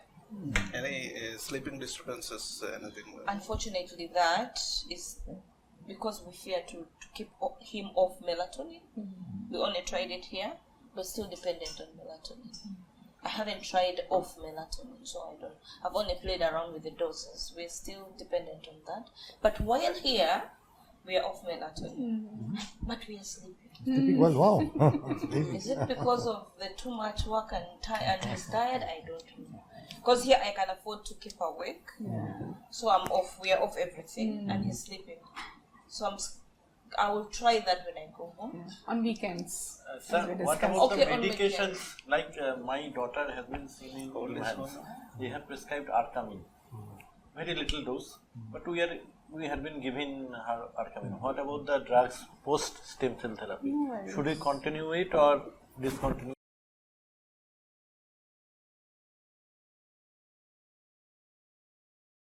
Yeah, you can continue. We never stop any medical treatment which is going on. Any medication for hyperactivity or anti-epileptics should continue. Sometimes only for a short, brief period. Supplements we stop for a month or so and restart. Just because it overstimulates the brain sometimes. Children become very hyperactive post the cellular therapy. So just for a month, then you restart. Like supplements in the form of like omega fatty acid, antioxidants. Okay. Curry, sure.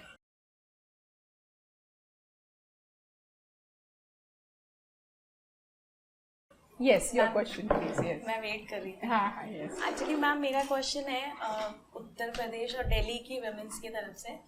ये बहुत ज़्यादा परेशान रहती हैं अभी. Actually सब लोग इस चीज़ को लेके जो आपका स्टेम सेल थेरेपी है इसको लेके सब बहुत परेशान हैं कि कराना चाहिए या नहीं कराना चाहिए. तो अभी जितना मैंने मतलब जिन पेरेंट्स से मैंने बात की है उसमें 80 to 90% पेरेंट्स का कहना था नहीं, क्योंकि वो डरते हैं कि ऐसा तो नहीं इसके बाद कुछ प्रॉब्लम होगी. वो वेट करते हैं कि आप करा लो फिर हम देखेंगे 6 मंथ देन उसके बाद हम कराएंगे.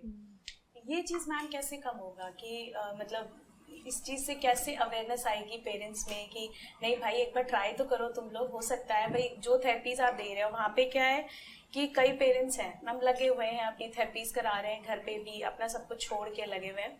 हाइपर एक्टिविटी बच्चे की कम होती है, फिर स्पीच अच्छी होती है, ट्रेनिंग टॉयलेट ट्रेनिंग भी अच्छा होता है, लेकिन उसके बाद जैसे उनकी भी एक पर्सनल लाइफ है, थोड़ा सा 1 हफ्ता 2 हफ्ते के लिए कहीं गए और बच्चे में फिर इशूज़ आ गए. वो सारे इश्यूज आते हैं उसके बाद फिर वही सारा मतलब 1 हफ्ता जो है 1 महीने के बराबर हो जाता है. तो वो सारी चीज़ें मतलब उसके लिए कैसे अवेयरनेस फैलेगी कि स्टेम सेल थेरेपी कराएं पेरेंट्स.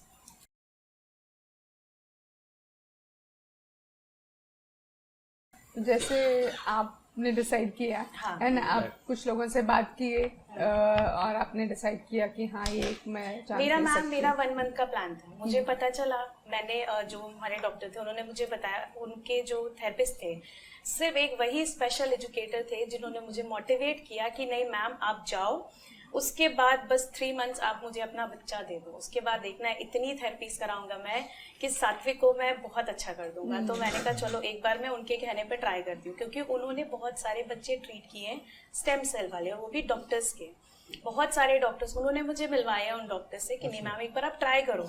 मैं चाहती हूँ कि बहुत सारे पेरेंट्स हैं जो मेरे नोन हैं, मैंने उनसे बात भी की, उन्होंने मुझसे डिस्कस किया, कई सेंटर्स पे मैं जाती थी तो उन्होंने मुझसे डिस्कस किया कि नहीं मैम इसको मत कराओ, कई थेरेपिस्ट ने बोला, कई डॉक्टर्स ने मुझे स्पेशली मना किया कि कोई फायदा नहीं है मत करो इसे।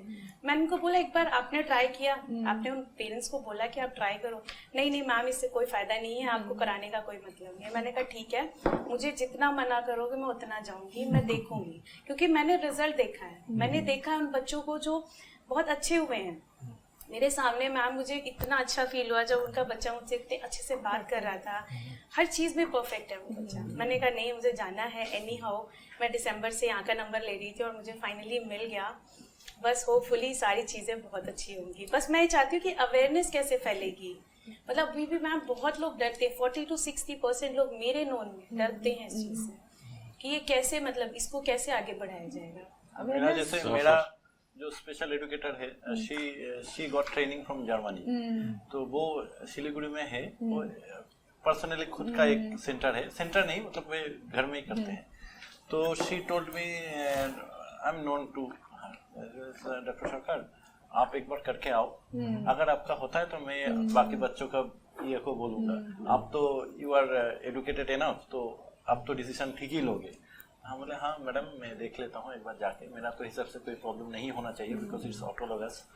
तो ना हाँ सर आप आओ, जाके करके आओ, उसके बाद देखते हैं रिस्पॉन्स क्या होता है। Awareness is at different levels, है ना। सबसे पहले अवेयरनेस हाँ डॉक्टर्स में होनी चाहिए, अनफॉर्चुनेटली उसमें तो बहुत there has been some, I have been to few conferences as well regarding this autism. There has been few lectures as well, Voga's treatment of autism, like stem cell therapy. Yeah, that's a very unfortunate thing. There are some special topics like newer treatments of autism, whether Voga's or effective. You know, ना? Yes, I know. I think एक चीज और ma'am, oxygen therapy से कैसे improvement मिलता है इसमें? मैं आपका जो पहला क्वेश्चन था उसका I will just answer partly. तो हम हमारी तरफ से हम क्या करते हैं कि we are doctors, I am professor at the medical college, तो आई एम अ टीचर। तो हम जो अवेयरनेस है हम थ्रू साइंटिफिक पब्लिकेशंस करते हैं, मतलब वी पब्लिश आवर रिजल्ट्स। उसका क्या होता है as doctors you know that is peer review, मतलब the journals editor, editorial board and 2 or 3 independent people have reviewed it and then published it. तो हम अपना वर्क पब्लिश करते हैं। दूसरा वी राइट बुक्स। हमने सेल थेरेपी वगैरह पे तो बुक्स लिखी हैं, पर हर टॉपिक पे, जैसे ऑटिज्म पे हमने 2 किताबें लिखी हैं, इट्स अ पेरेंट गाइड। उसमें सिर्फ सेल थेरेपी नहीं है, उसमें हर चीज़ है, everything from diet to you know various psychological aspects to what therapy should be done. And the question you asked just now which we will answer about oxygen therapy, ये सारा जो है ये सब चीज़ें किताबों में है। So we call it a parent guide for autism, we have a parent guide for cerebral palsy, we have a parent guide for muscular dystrophy. फिर हमने स्पाइनल कॉर्ड इंजरी पे, मोटर न्यूरॉन डिजीज पे, सब पे हमने किताबें लिखी हैं। और ये किताबें हम free of cost, we do not charge a paisa. So we have written books for doctors. मैं आपको बैकग्राउंड बताऊँ, हमने सबसे पहली बुक डॉक्टर नंदनी और मैंने सबसे पहली बुक लिखी थी डॉक्टर्स के लिए। फिर हमने देखा कि डॉक्टर तो कोई पढ़ नहीं रहा, कौन पढ़ रहा था उसको? पेरेंट्स। डॉक्टर फिर हमने सोचा फिर हम पेरेंट्स के लिए लिखते थे, बिकॉज डॉक्टर्स की बुक हम लिखते थे टेक्निकल लैंग्वेज में।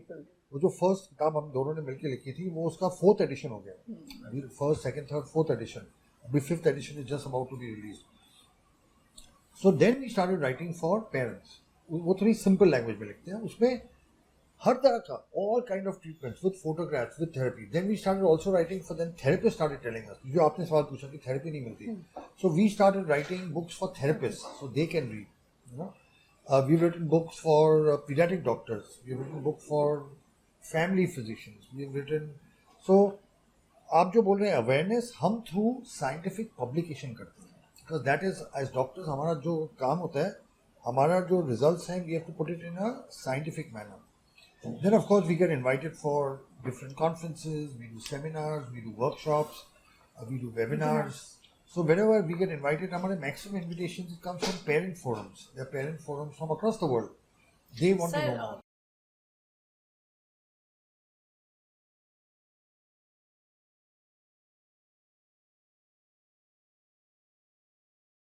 Sorry to interrupt you sir, अभी भी जैसे उत्तर प्रदेश है, यहाँ पे इतनी नॉलेज नहीं है अभी स्टेम सेल के बारे में.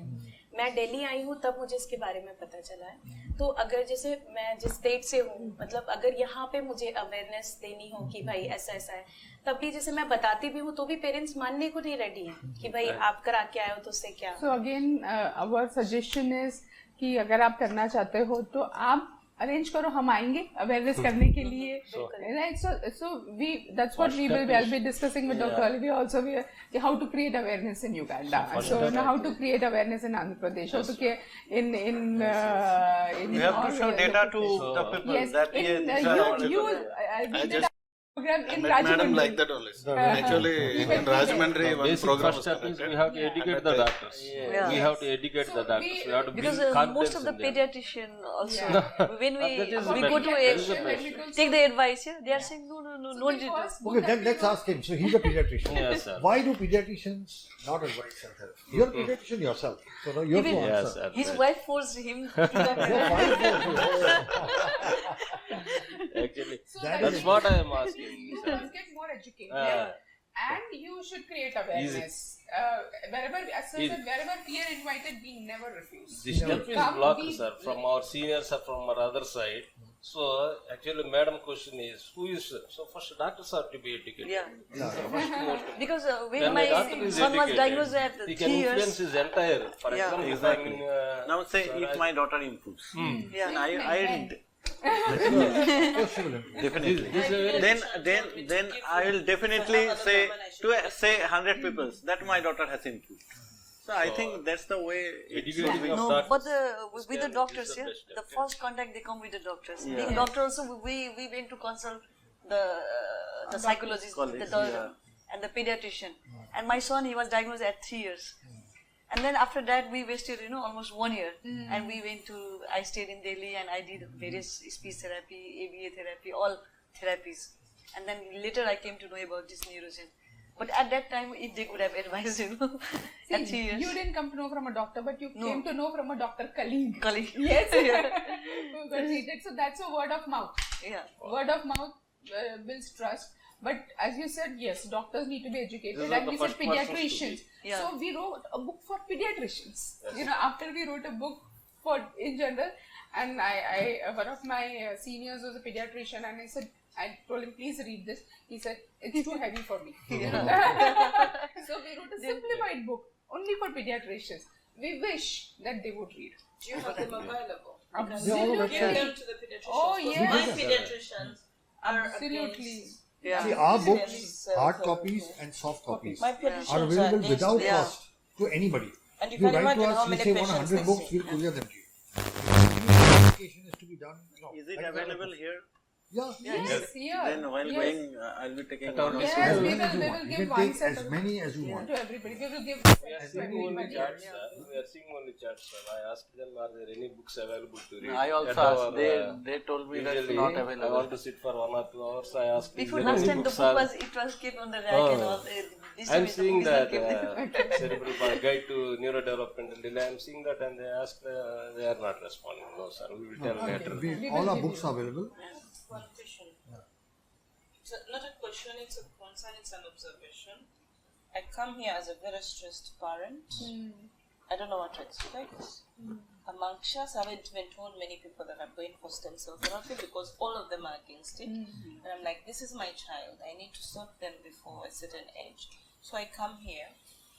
The focus here is so much, it's also feedback. The focus is so much on the patient, not me. Maybe I'm more sick than my baby because I know what's going on. My baby's okay. He's in a new place. There's a nice play area.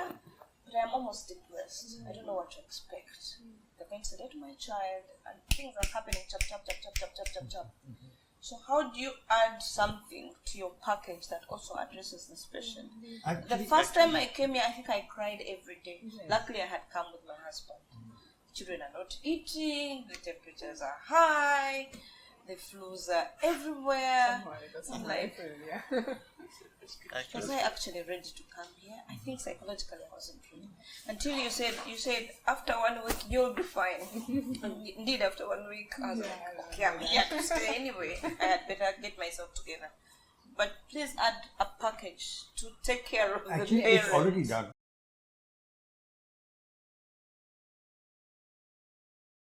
So it's already done. Some psychology classes No, also. so what we have is, you are aware that we have a 1 week stay and a 2 week stay. Yes. Now in the 2 week stay, we have a separate, we call it parent pampering program, PPP. Wow. Now this includes a whole lot of things, from psychological counseling to, there is deep tissue mobilization and Ayurvedic massages and various other forms for the parents. For the parents. Okay. And there's a whole lot of, so it's a standard, but it's for the people who are staying for 15 days, because the 1 week is too short. There's so much happening, there's no time to do anything. Yeah. So those who are here for 15 days, that's all included now. There's nothing extra charge for it. So there is a whole lot of things where the parents are particularly looked after. So we've already added that to our program. It exists. My wife needs it. You had it. Yeah, I had. Last time I had So she had it. massage. You had it. Hydrofacial. So the idea of this, like there was a massage, there was a hydrofacial, there was all of that. So look at the glow. Now the reason for adding that is to actually tell the parents, particularly the mothers, that you have to look after yourself as well. Yeah. There is so much focus on the child that you We forget you ourselves. stop to take care of yourself. Yes. And the example I tell everybody is that when you sit in the aircraft, there's an announcement, when the pressure falls, the gas mask will come down. What is the next thing they say after that? You heard that, no? When the pressure comes down, the gas mask will come. First put on yourself, then you put on your child. Yes or no? Yeah. So that doesn't mean you're selfish. It says if you're okay, when the airline says put your mask first before helping somebody, it means you have to be okay to help somebody. If something happens to you, you're gone and your child is gone. So first you have to look after yourself. So our PPP program, parent pampering program, is more than the massages and the facial and the cosmetic and the counseling, is to just let you know that please take care of yourself as well. That you are important. You are an important part of the solution. That when you are emotionally, psychologically, physically and spiritually stable and sorted and centered, your child is going to have far more benefits than if you are not so. Exactly. So what you said, what she's already taken. Exactly.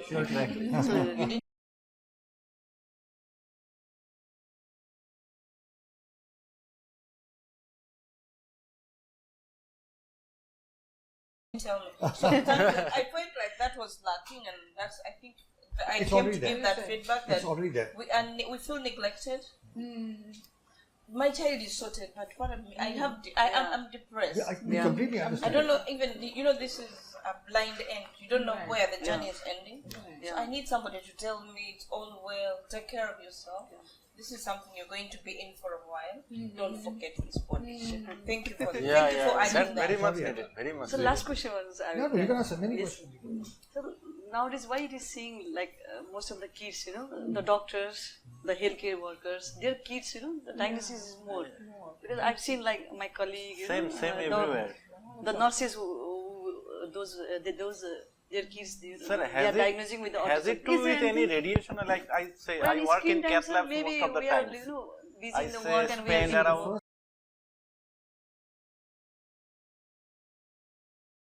I think at this point there is no definite answer to that. Now, people from the IT industry say there is a much greater increase in the IT. They also feel the same.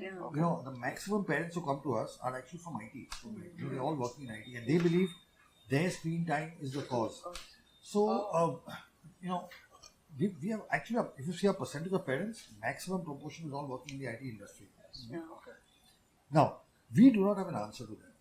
However, if one were to sort of extrapolate or hypothesize, as doctors, our pressures are far more. Okay. So during pregnancy itself, I mean, you're most medical doctors, mothers, you're working till almost a few days below because you want to take maximum maternity leave afterwards. So you work till the end. That means all through when your child is in the womb, you're working. Like you said, you may be exposed to radiation. When the OT, you're exposed to various chemicals, gases. We don't know what all we are exposed to. Then, as doctors, we use the cell phone a lot. Okay, that's part of a thing. And there were some papers that have been published that showed that the radiation from cell phones could be an important cause of increase in autism.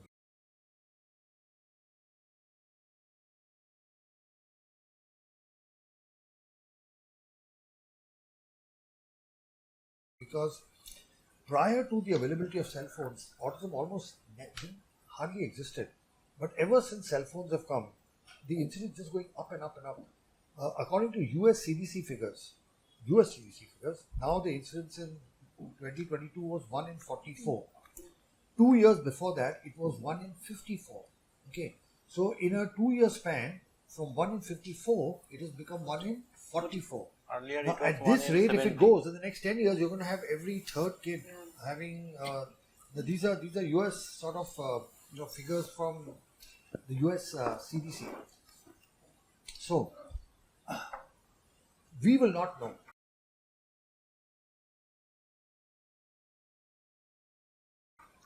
Is it the radiation from the towers? Because now there's so much radiation there. Is it mobile phones that you're using? There is also this whole question about vaccines, which is a very controversial area. We don't want to get into that because that's completely a different. Maybe you can tell us better as a pediatrician what you believe in the role of vaccines. It's the stress, it's the improper diet, it's the lack of exercise, it's the lack of sunshine. Because we haven't realized the value of sunshine. Sunshine produces vitamin D.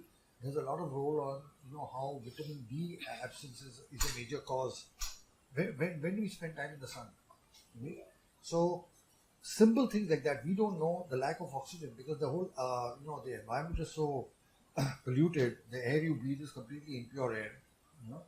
So I can't answer your question, but I think it's a combination of multiple things. Now, interestingly, and this was pointed out to me by a colleague from England, that autism seems to be more an urban problem.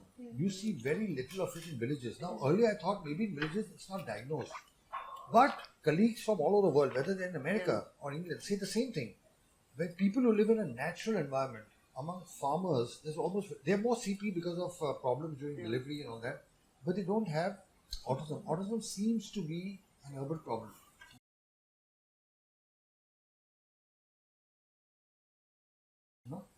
So, is it lifestyle? Is it living? We don't know. Also in social structure.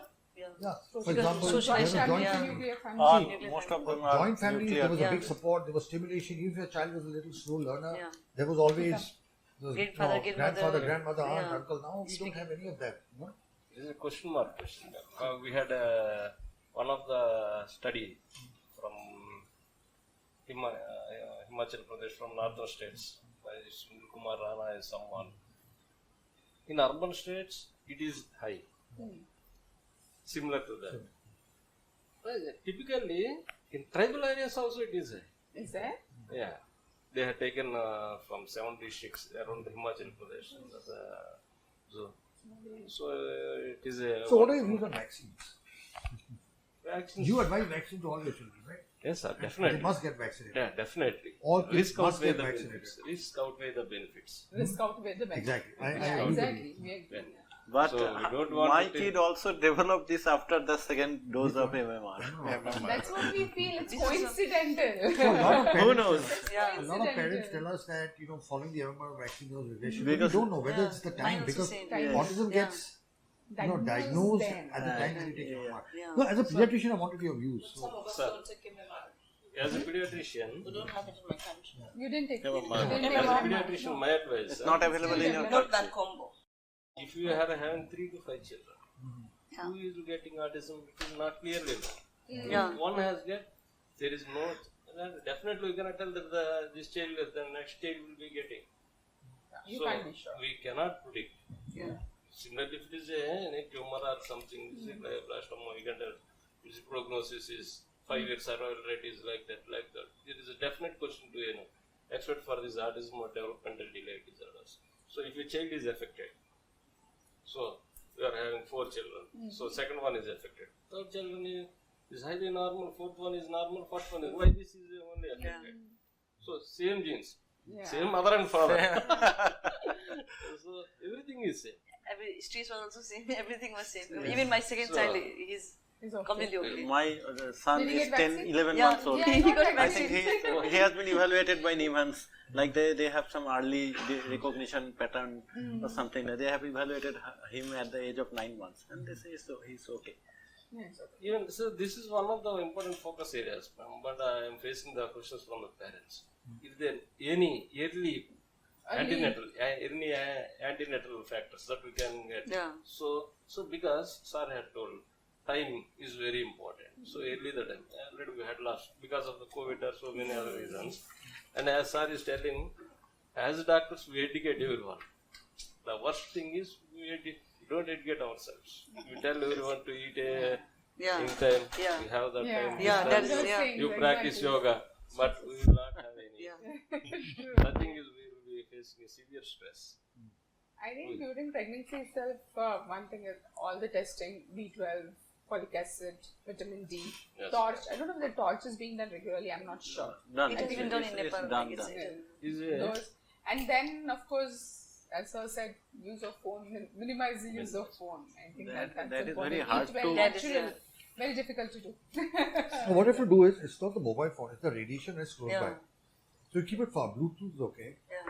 Headphones are okay. Don't keep it over. Don't keep because the Even radiation Wi-Fi travels a very also- short distance. Some people are Wi-Fi. Yeah, they are saying 4G, 5G, this, even that is. You don't know. The thing is, you don't know the answer to this question. Yeah, it's a combination. So mix to of come back to your question, sorry, you forgot a question about oxygen therapy. Yes.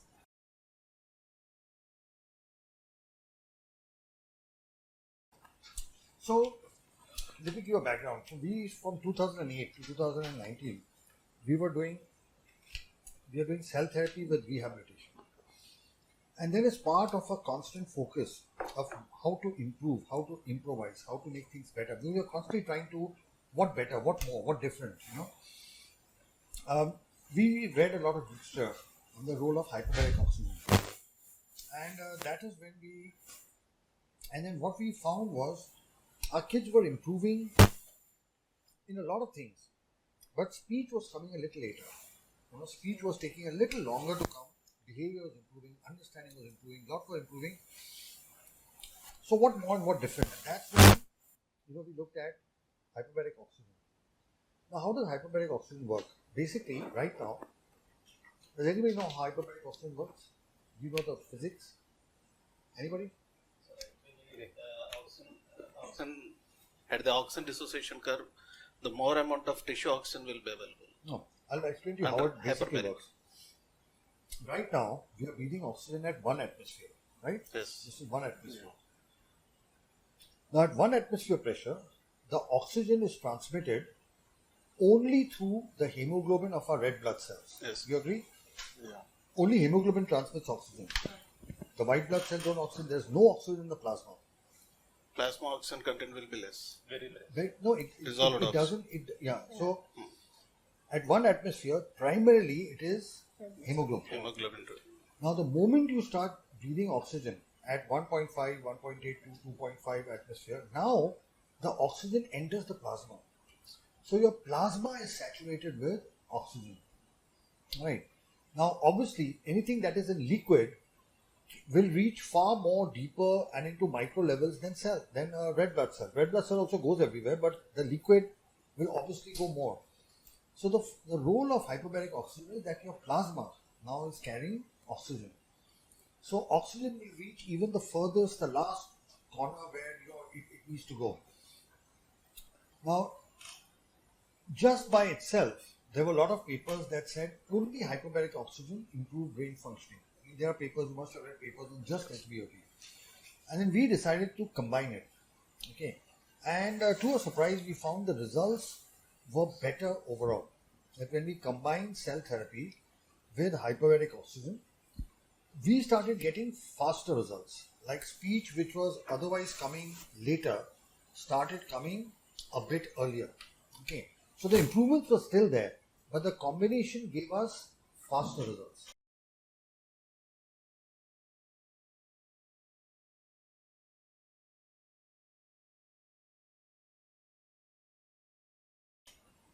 So then, then we decided to have what is called an integrative therapy program. So we are using ozone as well. Ozone, as you're all aware, oxygen is O2, ozone is O3.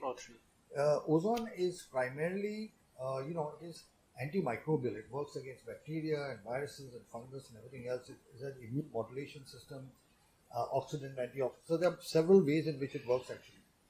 And we decided to start using that as well because we used, during the lockdown for a long period, we were a COVID hospital. Our regular work had stopped. We had treated 900 patients. And there we did a CTRI registered clinical trial on the use of ozone in COVID. And we published three papers on ozone in COVID, including a clinical trial, including a comparative study. So we treated our first 400 patients without ozone and the remaining with ozone. And so we had a comparison of mortality and everything. And we found it to be very, very useful. So work in ozone is all published, but for COVID.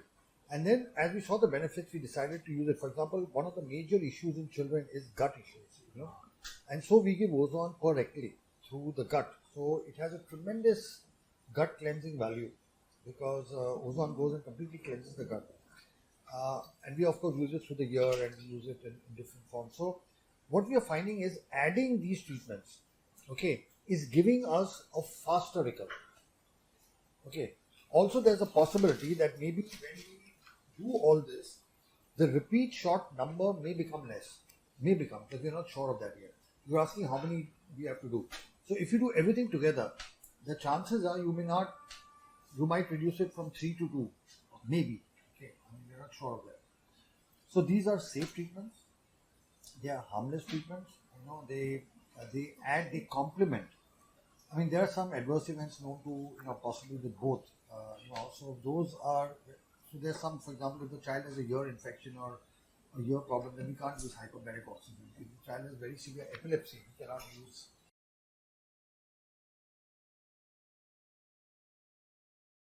hyperbaric. So there's some contraindications for hyperbaric. So the ideal recommended is 40 days. 40. But we, in our extended program, we found that minimum of 10, less than 10 is no meaning. So we started originally by giving 4, 5, we found no meaning. We find 10. So 40 is the recommended without stem cells as a just standalone treatment. It is 40. After 40, you have to stop and take a break, right? Because otherwise it becomes harmful. So 40. We find that with cell therapy, you may not need 40. So in our 2-week program, we give 10 sessions of hyperbaric. In an ideal case scenario, 20 would be perfect. I would say cell therapy with rehab, with 20 hyperbaric sessions would be an ideal program. And then we combine with the whole... Sir, we can continue like... Yeah, you can. We in fact encourage you that you should go back and do it. In some places.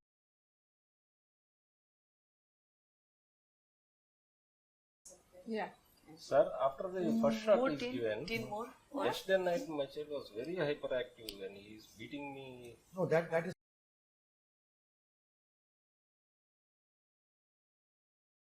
So all children, once they get the therapy, initially because the brain is gone and got stimulated. The example I give is if I put chili in your mouth, you're going to get all, there's going to be a reaction to it. So the stem cells, when they stimulate the brain, there's a transient increase in activity. It happens in all the children. In some it happens less, in some it happens more. He's rampantly and morning he had fallen, ma'am. Since night he had not slept. He's talking. So this is also because he's beating me. Same thing happened with my son. He never my daughter slept because maybe we had given Arkham. Suddenly he had fallen down, sir, and for a few minutes he had struck. I thought it was... Even last time it happened. I was a bit worried after first shot. Then I... my daughter is also even mine. hyperactive. Yesterday, they have had treatment done 6 months ago. They tell you it happened with them. Yeah, last time it happened. And the kids are now doing well. The child was So it's a temporary thing. Yeah. It's just, you have to understand. Imagine the brain. My kid energy levels He's getting more forceful. So babbling has started. He started talking. What? In one day. That's amazing. Sir, for me, as a more interested in seeing that ICU cases, I am wondering, is it any Caesar activity? Yeah. When we are looking at a case by a pediatrician or by a doctor, it comes to another dimension. I am worrying, is it another coriform movements or what? Mother is simply observing like that. Why is he already? Maybe stem cell is functioning from the day. Your belief is your. But we had been informed about that by our nutritionist here. She told me, sir, after this therapy, your child will be hyperactive for a few days. Then she will settle down. Then In fact, a sign that stem cells are working. Yeah. If you stimulate the brain and nothing happens, Similar comment I had from another parent from that careless institute. Actually, she came for second shot. Her child was in a hyper jail. After that, she showed my kid was very well, sir, all right. I had went to Hyderabad, I'm doing more. Then why you came? I think that 1 or 2% will also be gone. And then why are you worried now? Actually, he wants Pepsi. He's become hyper. Because he wants Pepsi. Nurse contacted doctor, they told her sedate him. No, I will give Pepsi. So that is not the issue. But mother is telling, sir, is he going to be similar to like this only? I don't know. I am also new to this. We will ask. So the next parent comes, no. He will be all right. He'll be all right. He will be all right. So, but I am very much. This behavior I had not observed since his birth. We had become very hyperactive. And a couple of days, It's a couple of days. Just a couple of days. You have to understand that he's been through the procedure. The stem cells are stimulating. Like I said, if nothing happens, then you're concerned. Well, what is happening? If I put chili in your mouth and you feel nothing, then that's not chili, right? So if you give stem cells and there is no stimulation, then that's not stem cells. So this is of course, each child is different. Like, somebody's child is more energetic, somebody starts talking more, somebody gets hyper, they all adapt different, they react differently. But it's nothing to worry. You had 2 parents who had it 6 months ago. They tell you they had the same experience. And the kids are doing well.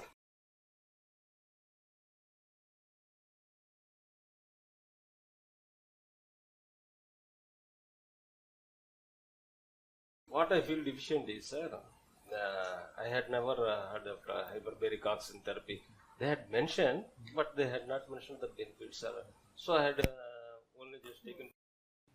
So after hearing But you can take, but you have hyperbaric that you do not have it available. No, sir. We are not having a good rehabilitation center. We are thinking hyperbaric. So if it is that, we have to come to here only. Because Or you can get in Hyderabad. खोजना पड़ेगा syllabus में शायद है देखना पड़ेगा Also, it's not available in India, but so in America, a lot of parents, there's a home hyperbarics. See, what we have is called a heart chamber. Okay, so here the pressure goes up to 2.5. There's something called a soft chamber, which you can get at home. And the only thing is the pressure goes up there to 1.3, 1.4, maximum, not more than 1.4. But it's like a home, it's like a toy, a tent, like how kids have, it's like that. And you need an oxygen concentrator. You don't need an oxygen cylinder. So it's very simple to use at home. In the United States, it's easily available. And a lot of people get it and use it at home only. The parent and the child go inside, they read a book, it's very comfortable because it's at home only. And so there's no risk. And only thing is there you have to take more. You have to take almost double because the pressure is a little less. So we can do with the oxygen concentrator? No, in the soft chamber. Soft chamber. Soft chamber, not the hard chamber. So we can.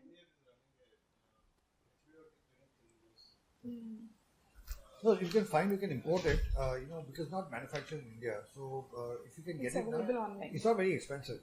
It's really not very expensive, and it's just you keep it at home. And by the way, it has a great anti-aging benefit, right? So if you are in the chamber with your child, you will be better. Get from US. So if you need it, Online also. but actually, it's beneficial. My mom dad in the US. I would say I think you should keep it at home. You have 2 kids, you should just get it. Order it. Order it. Yeah. And that there's no limit to how much you What can we take. need to It's anti-aging, it's beneficial to everyone. I know Great for you. Aditi. I know her. Yeah. She's my junior. Okay, she is having a oxygen therapy, hyperbaric oxygen therapy. I'll have to inquire if it is there then. You just go I'll online. ask her They are whether places it is that- available or not. Okay.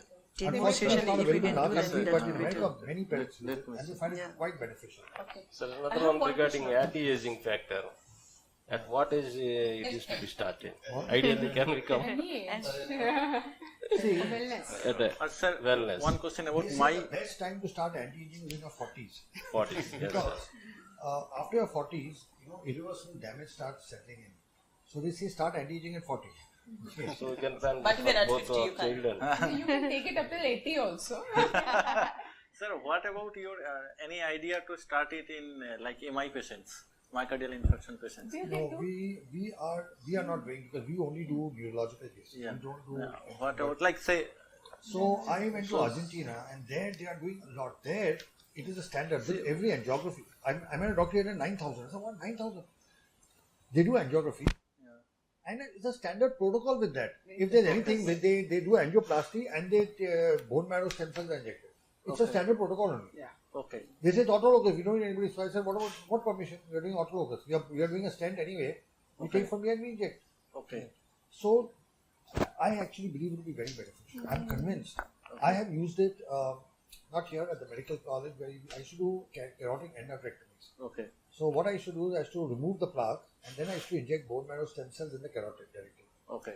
That was very, very good, because in cases who had already damage.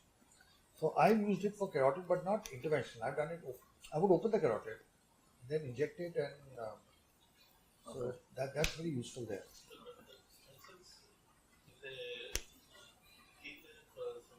What?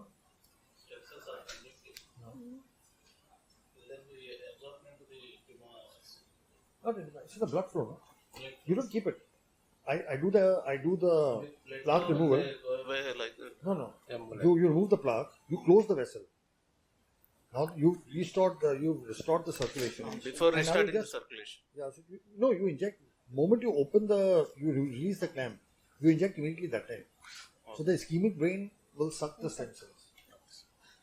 So I used to combine with endarterectomy. That I've already done. Yeah. I have one practical question. So my son, the first twin who is calm, received the first shot. When I take him to mainstream school, he's a little above average.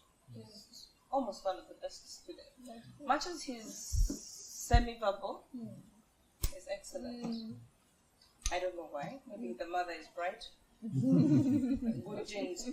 But so if a parent came to you and said stem cell stimulates the brain and the child becomes bright, and they are no more, what are they called? Neurotypical children. Yeah. Would you do that? No. Have you had such an experience? I'm not asking for my children, I'm just asking if somebody comes, there are people we've who have had it. money.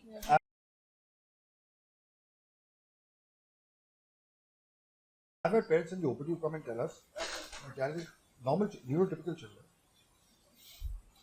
My son is 20th in class, and I want him to come first. Now, that is called misuse.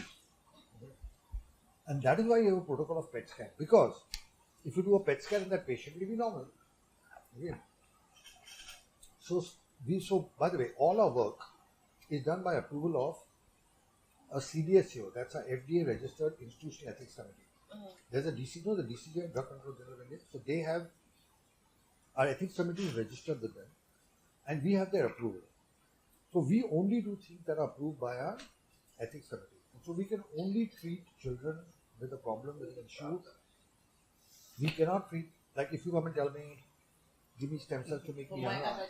No, if you come and say, I want for myself, some of you want, I look younger, they'll make you look younger. Well, I can't do it because I do not have approval from my institutional ethics committee to do it for this. So we have an anti-aging program, but we don't do stem cells in that. We use hyperbaric, ozone, all the other things we use. So we can only do what is approved by our, you know about institutional ethics committee, right? You all are aware of IEC. Yeah. So we can only do what is approved by IEC. Okay.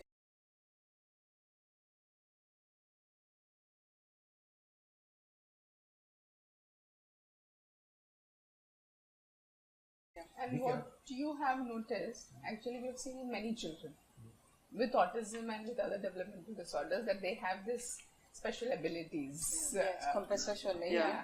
And that potential comes out after the cell therapy. Sir, what about the post? I want to expand on that. See what happens, try to understand biologically. There is a part of the brain that's hypometabolic. You saw the blue and all that. Yeah. Now, nature, before stem cells, before anything else, whenever something is damaged, the body tries to repair it. The body will try to repair it, right?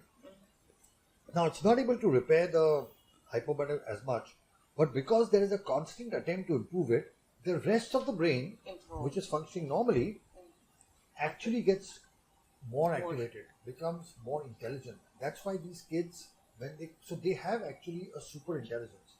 You all know Einstein had autism. You know Yeah. Oh, after 3 years, he started speaking. World's richest man, Elon Musk, has autism. Yeah. He's self-confessed. I had autism when I was a kid. You can Google about it. But these are people who changed the world, right? Because they had an extraordinary brilliance. They had something different than that, right? So now what happens is, because of what is deficient, you don't see it. It's like, imagine a kid is a great athlete.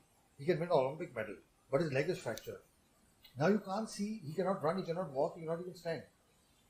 But if you fix that fracture, now you would see his athletic skills. So all our special needs kids have a special brilliance, and we have seen this.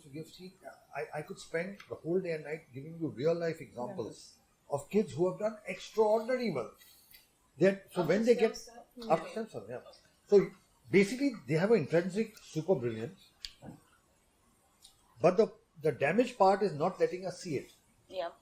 You repair the damaged part, now you see the super brilliance. One of the things we've noticed is that, of course, most of the time it happens with parents who are very driven, motivated, and who identify that particular skill set, and then train their kids in that particular ability. So that is what is important. And very often it is very different. Their skill set is very, very different from our conventional way of thinking. See, you have to understand, we have a normal way of looking at life. What is normal life? We try to fit our special needs kids into our normal. What we have to understand is their normal is different, and we have to adapt to their normal. What is normal? You were in a class, maybe you were top ranker, but you didn't know how to play the piano. The person with 10th rank may be beautiful at music, but didn't know how to paint. Maybe the person with 30th rank was a great sportsman, better cricketer than you, but not good in studies. Who's normal? The better sportsman is normal? The better musician is normal, or the better student is normal? Everyone is normal, but in their own way. Yeah. So Sachin Tendulkar, if you tried, he was a great cricketer, but I don't know whether he left education early because his father realized his potential as a cricketer, right? So what is normal is not, that's why we don't use the word normal. Neurotypical. We are neurotypical. We are like typical people, and they are neurodiverse. So now, see, earlier they used the word autism. Then they shifted to calling it autism spectrum disorder. Now, in England and parts of Europe, they are stopping to use the word autism. Okay, they are saying kids are either neurotypical or neurodiverse. Right. Just like somebody is tall and somebody is short, somebody is dark and somebody is white, somebody has black hair and somebody has brown hair, somebody has normal, typical way of thinking, and somebody has a diverse way of thinking. So, in a few years, the word autism will go away. You'll either be neurotypical or neurodiverse. Okay. So we have to also see our kids like that they are diverse. Our children are not less than. They are different. I'm going to repeat that. Our children are not less than. They are different. And we have to identify their special skills. I can look at this bottle and say it's half full, and you will say it's half empty, and we both are right. But if you look at the half empty, we are upset, unhappy, we are constantly trying to do things. If you see the half full, you can actually build on the half full. What we focus on, what we see, we encourage and develop. So our advice to most parents is see the half full and then expand that. And don't try to fit them into what you think is normal. Adjust and adapt to them, and all of them will make you proud. We have kids who've done so exceptionally well. Kids who are talking in multiple languages. We had a kid who was felicitated by the health minister. Me and Nandini were there for the program. Who set up a chemical factory now. He's making liters and liters of chemicals, and we have kids who are brilliant in mathematics. We've got young kids who can do engineering level math. To accepting parents. So broadly speaking, this is what I think. Okay, when I look at all our kids who are doing well, one of the first things I've seen is that all these parents are parents who have accepted their kids completely the way they were. They do not see their kids as less than. Okay, it's not that they don't pretend the problem is not there, but inside there's a fierce acceptance. This is my child. Okay, we all love our children, but do we accept our children the way they are? Okay. Do we not see them? Are we not? I'm not saying none of us are ashamed of a kid, but are we defensive about this is our child? Okay, that's it. So first, second, and I'm very happy there are three fathers here. What we believe is the role of the father is very important. Okay, because the boys, now autism we know is more in boys than girls. Boys look up more to their fathers for behavior. Like when we were small, who did we look up to for behavior? Our father. Mother was for love and lard and food and everything else. Who did you want to become like? Always father. But as fathers, because you are busy working, making a living, supporting the family, you were not able to give time. What we found is that the fathers who give time, okay, not just focus time, there the kids tend to do a little better. Now let me tell you one thing. What the child will learn from a father in 1 hour, the mother will take 4 hours to teach. Exactly. Yeah. Exactly. You notice that? Same with me. So you have to, by spending time with the child, you are actually having a faster recovery and you're relieving the mother of a lot of things. With mothers, you always, even if mothers are, these kids know, they're very smart actually. They know how to manipulate the mom. Yes. Dads, they can't get away with. My daughter cries. My wife, okay, leave. My wife, no, you have to do it. Okay. So the first thing was acceptance, unconditional acceptance. Okay. The second is what I thought was the family needs to work as a team, right? So whether it's a football match or a cricket match or a corporate war or a country, who wins is a better team, not the person who is a better player, the one who has a better team. Right? So the family is a team as well, and the whole team needs to work together. That is why a joint family is better, because you have a bigger team. Okay. Nowadays it's just 4 of you, 3 of you. So, but we need to, so in a team everybody takes. So there's something that the father can do, something the mother can do, something the sibling can do. We all need to work in sync, okay, and not duplicate. If you're spending time with the child, teaching the child how to brush, you should not be doing that. You have to teach the child some other, playing basketball or something. So if you divide it, you multiply the results. The next thing that we've noticed is that many of these families have a structure. Our kids like a structure. They like a fixed method because the way they look at life is like this. They don't have the ability to look at life like this. I don't know if you've noticed that. They look, like this. So you put a structure in their life. Structure means fixed time to wake up, fixed time to sleep, fixed time to watch television. And some of the kids we have seen, the fathers, okay, half an hour to watch television, 7 to 7:30. That's it. 7:30 the TV gets shut off. So much time to be on the mobile. Give them things to do, but structure. They tend to respond much better to that. And the last thing is to identify that one special skill they all have. They all have something unique. Identify it, tap into it, train them in it, okay, and make that a vocation. Because then they will excel. If if you try to force them to do something they cannot do, they will never excel. Okay. But if you can tap into what they naturally are good at, now you go with their flow, and then they excel. They are right on top. There is no, whatever it is that they do. It could be cooking, it could be becoming a chef, and they'll become the greatest chef ever. It could be something in IT, it could be something in arts, it could be a sport.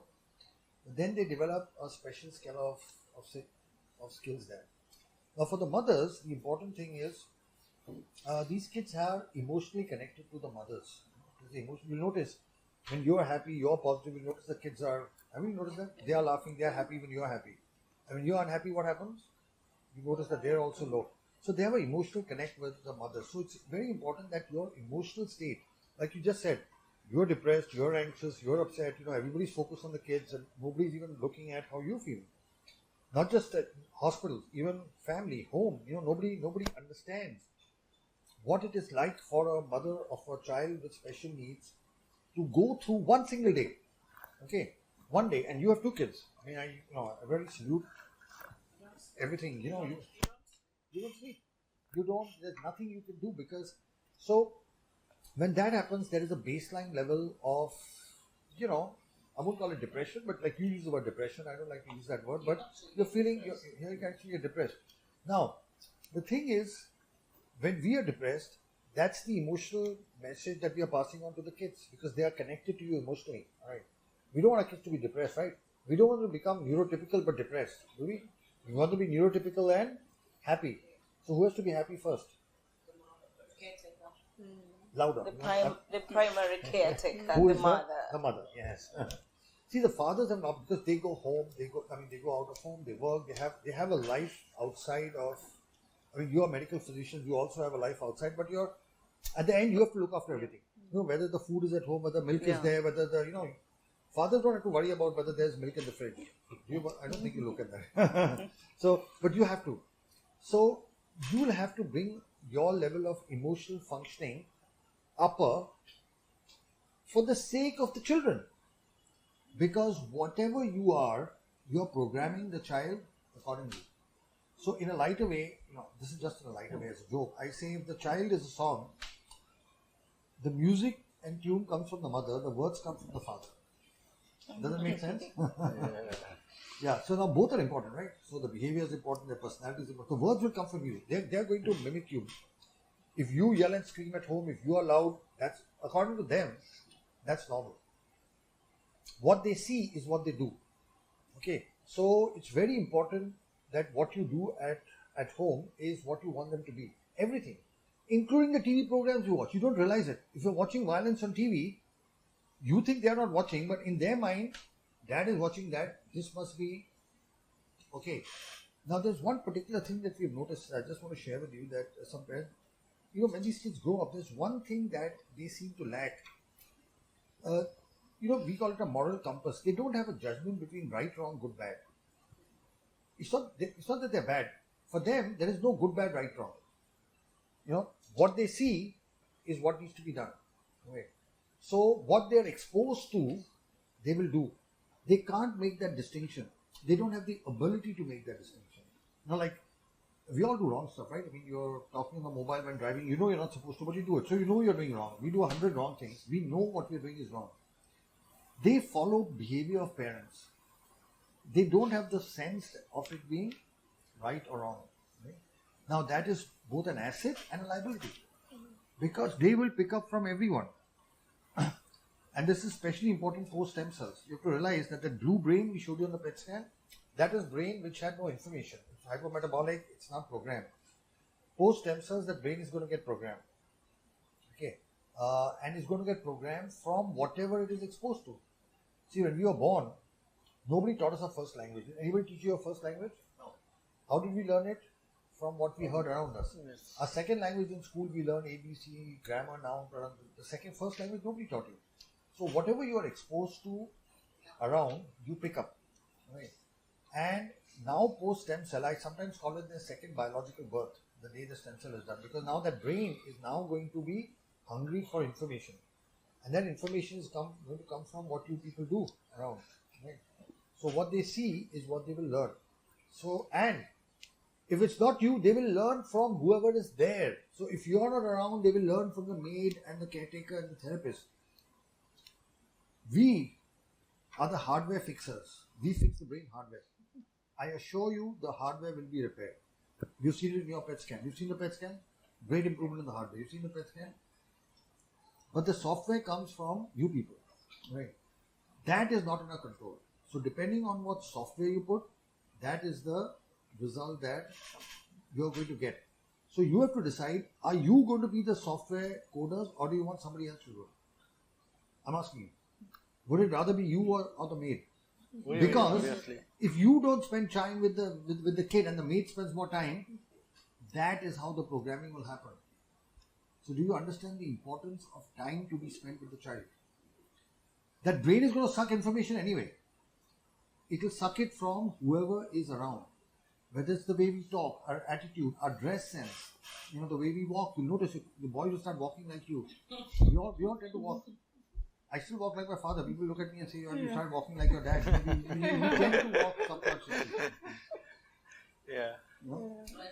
So now the key thing is, I guarantee you, we will fix the hardware. That's a guarantee, right?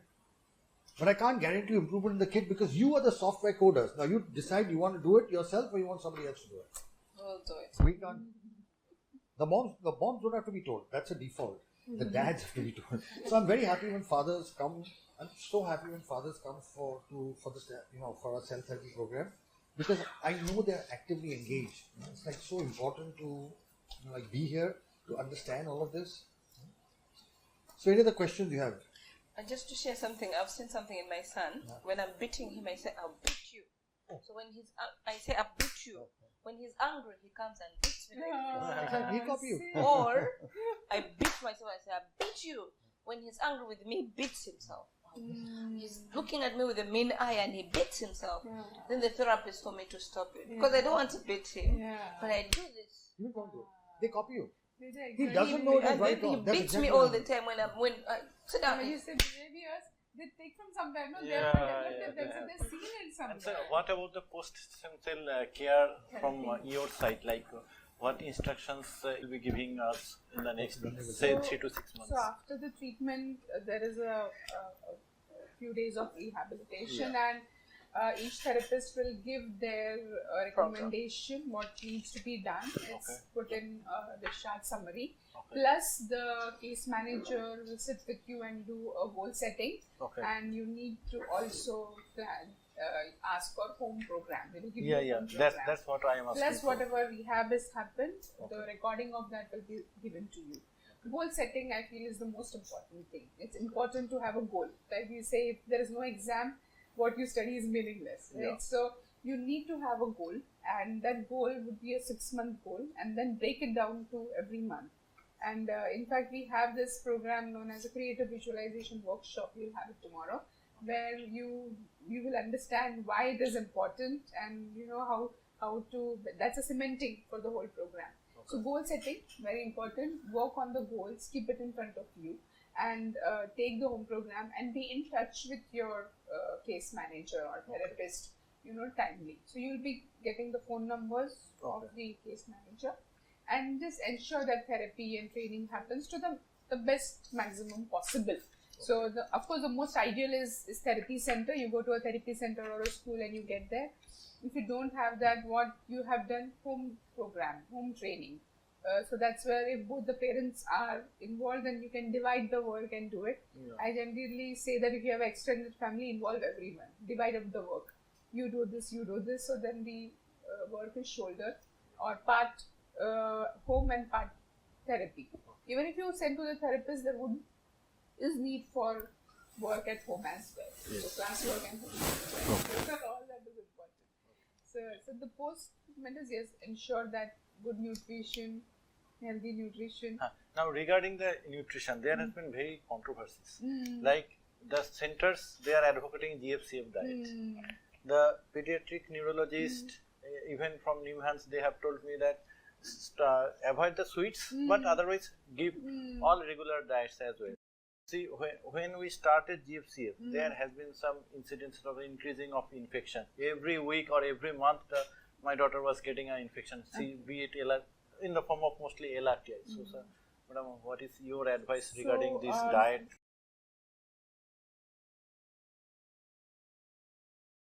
So there is, studies have shown 50% success rate in GFCF. That means it works in 50%, it doesn't work.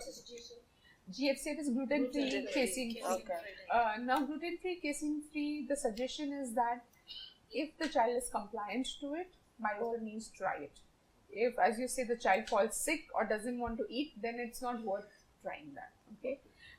Yes, definitely cut on the sweets, not only for autistic children but also for neurotypical. This is don't give too much, hyperactivity increases. So parents are the best judge what suits a child and what doesn't. And if you can identify the food which increases hyperactivity or increases behavioral issues, please stop that. Personal experience from GFCA, I've tried it myself. One thing I found is that if you cut the gluten and casein, your gas formation in your gut reduces, right? And so your own constipation issues, your bowels clear better, and you are so much more at ease. So extrapolating it to children, if too much of gas, constipation, then the child is not able to perform, is hyperactive, is not able to tell you, is uncomfortable. So Why that's would you why- relate it to infections increasing? maybe Upper low respiratory. immunity. Low immunity. Yeah, but why? There's lots of gluten-free foods and casein-free Yeah, foods. child does not want to eat all those That's things. Yeah, No. nutrition is getting Yeah, nutrition. because Yeah. for me, I have not She had likes any milk issues with very it. much. She like, but what there's soy milk? There's the plant-based Can milk. we But that please- she does not eat. No, camel milk. Okay, first work on her food. Yeah. Let her increase We her have tried repertoire of almond food. milk, we have tried soy milk, Ah. we have tried camel So milk. do it judiciously. Let her have the milk. Maybe cut on the gluten and see. Exactly. You are rice eaters, like Yeah, one yeah, mainly yeah, rice. So yeah. rice is good. Now she is eating 4 times rice. Ah, Now so she is rice not is going to good. falling sick. Yeah, so continue the rice. Casein, if you can cut on, otherwise continue that and completely cut on the sugars. And that is what I would suggest.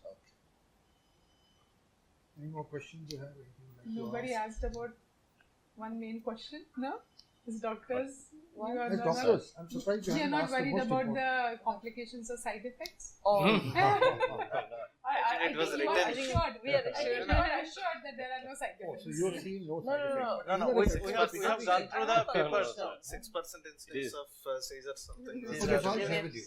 See, No, when I we asked talk that to Dr. Nandini when I did a video consultation with her. She told me that which patients does not have seizure, usually they don't have. If they have a earlier seizure, No, then I around 4 will to just 6. explain about safety. So when we talk of complications, there are two types. There are what are called major adverse events and minor adverse events. Major adverse events is when there is a significant deterioration and when there is a certain irreversibility. That means that deterioration remains. That's what we refer to as a major adverse event. And there are minor adverse events, which are transient, which are there for 3 days, and then go away.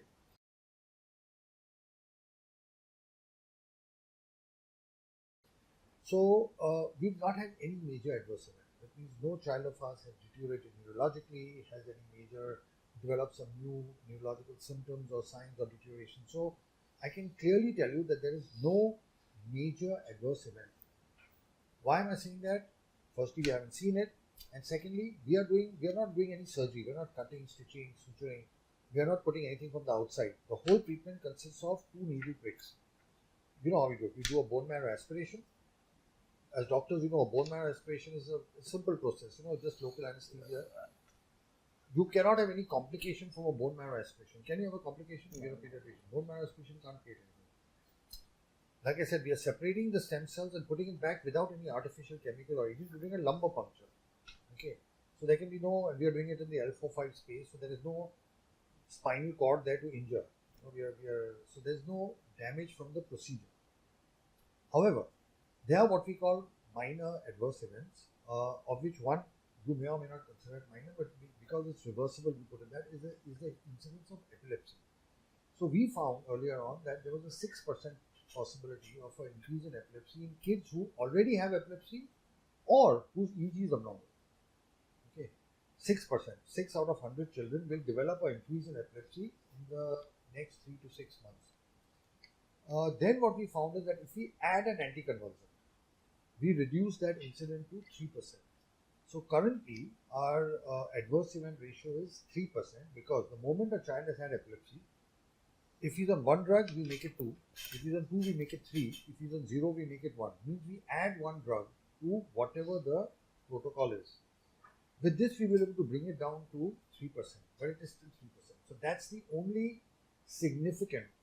Now the thing is, it is treatable. If it happens, it is treatable. It's not, epilepsy is not something which is untreatable. We've never had anybody go into intractable, uncontrolled epilepsy. The other adverse event is what is called spinal headache. You're an anesthetist, you know about spinal headache. The spinal headache is not because of the stem cells, it is because of the lumbar puncture. So when you do a lumbar puncture, because of the change in the fluid dynamics of the CSF, you can get a spinal headache. This occurs in approximately 10% of our kids, approximately.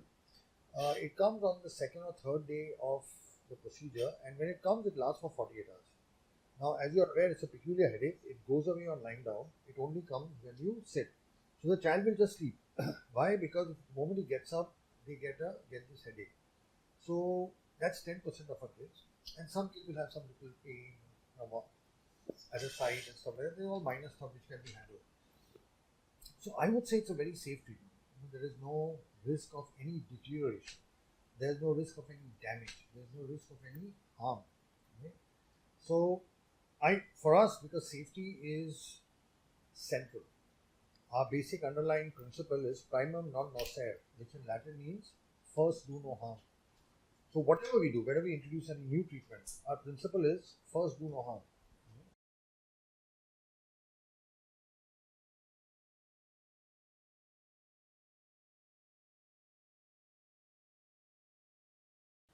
So that is about safety. Also, just to let you know, like I told you, we have over 100 papers, I think 108 papers on the last round, of which one paper is only on adverse events.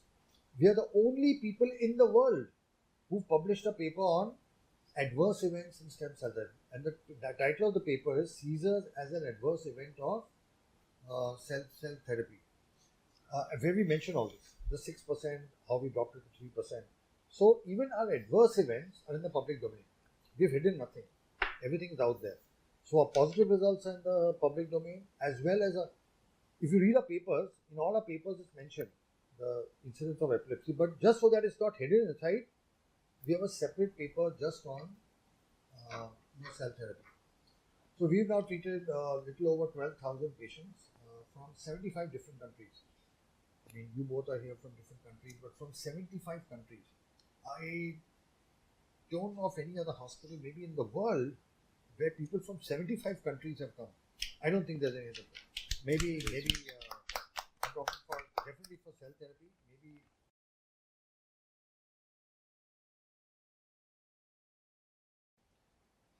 John Hopkins or Mass General or something. Maybe they were, but this is a very large number of people who are coming, and you are traveling long distances. She comes with 2 children, and I don't even know. I can't even begin to imagine how you travel. And there's no direct flight from Uganda, so you have to change planes. And mothers. Yeah, I mean, I don't even know how you.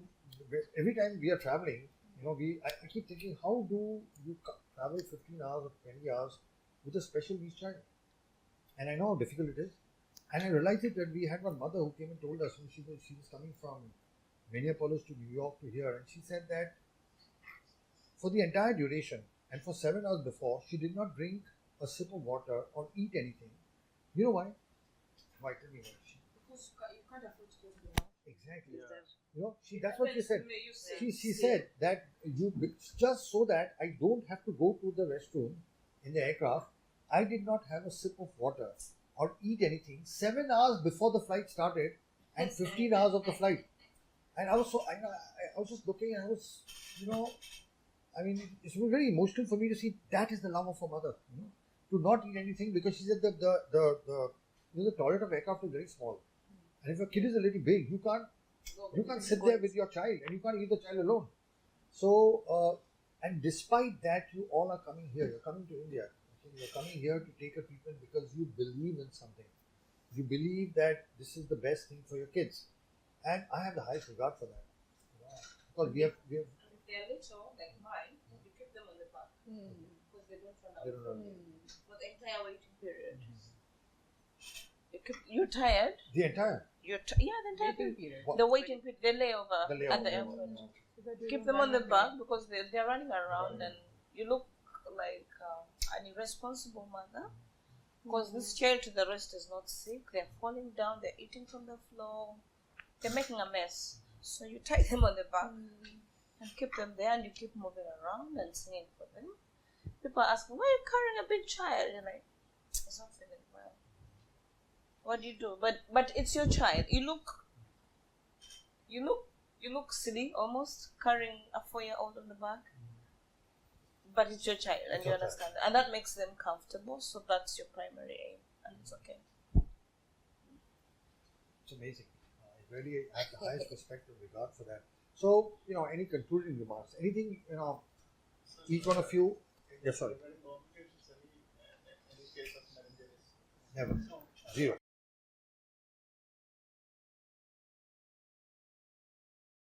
I forgot to mention, we have zero infection rate. No local infection at the puncture site. Zero incidence of meningitis. That is because, I'll tell you the reason. I'm a neurosurgeon primarily. I mean, apart from stem cell therapy, I do brain tumor, spine. I mean, I'm a regular neurosurgeon. So we treat each stem cell therapy like a neurosurgery. We have operation theaters which are clean completely, as like any neurosurgical operation theater would be. Also, our stem cell lab is in our operation theater. So, for example, between our operation, where you do the bone marrow aspiration, there is a window. Okay. So, and it's a double door thing. So, we open one door, put it inside, you have to close it, then the lab opens and takes it out. So, the cells, the bone marrow, doesn't even leave the OTs. It goes from the OT to the lab through a window, and then the cells come back. So, because we give it so much importance, we go the extra mile. We've had a zero infection rate, no meningitis at all in 12,000 patients. So safety is, like I said, it's like for us the primary thing. If we have any doubt, any suspicion of a risk, we do not do the treatment. We cancel it. We postpone it. Get the child to get stable.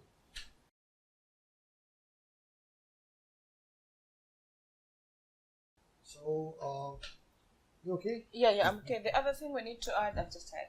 The other thing we need to add to our package is again talking to us, the caretakers, about the likely symptoms, the likely side effects, what we're likely to see post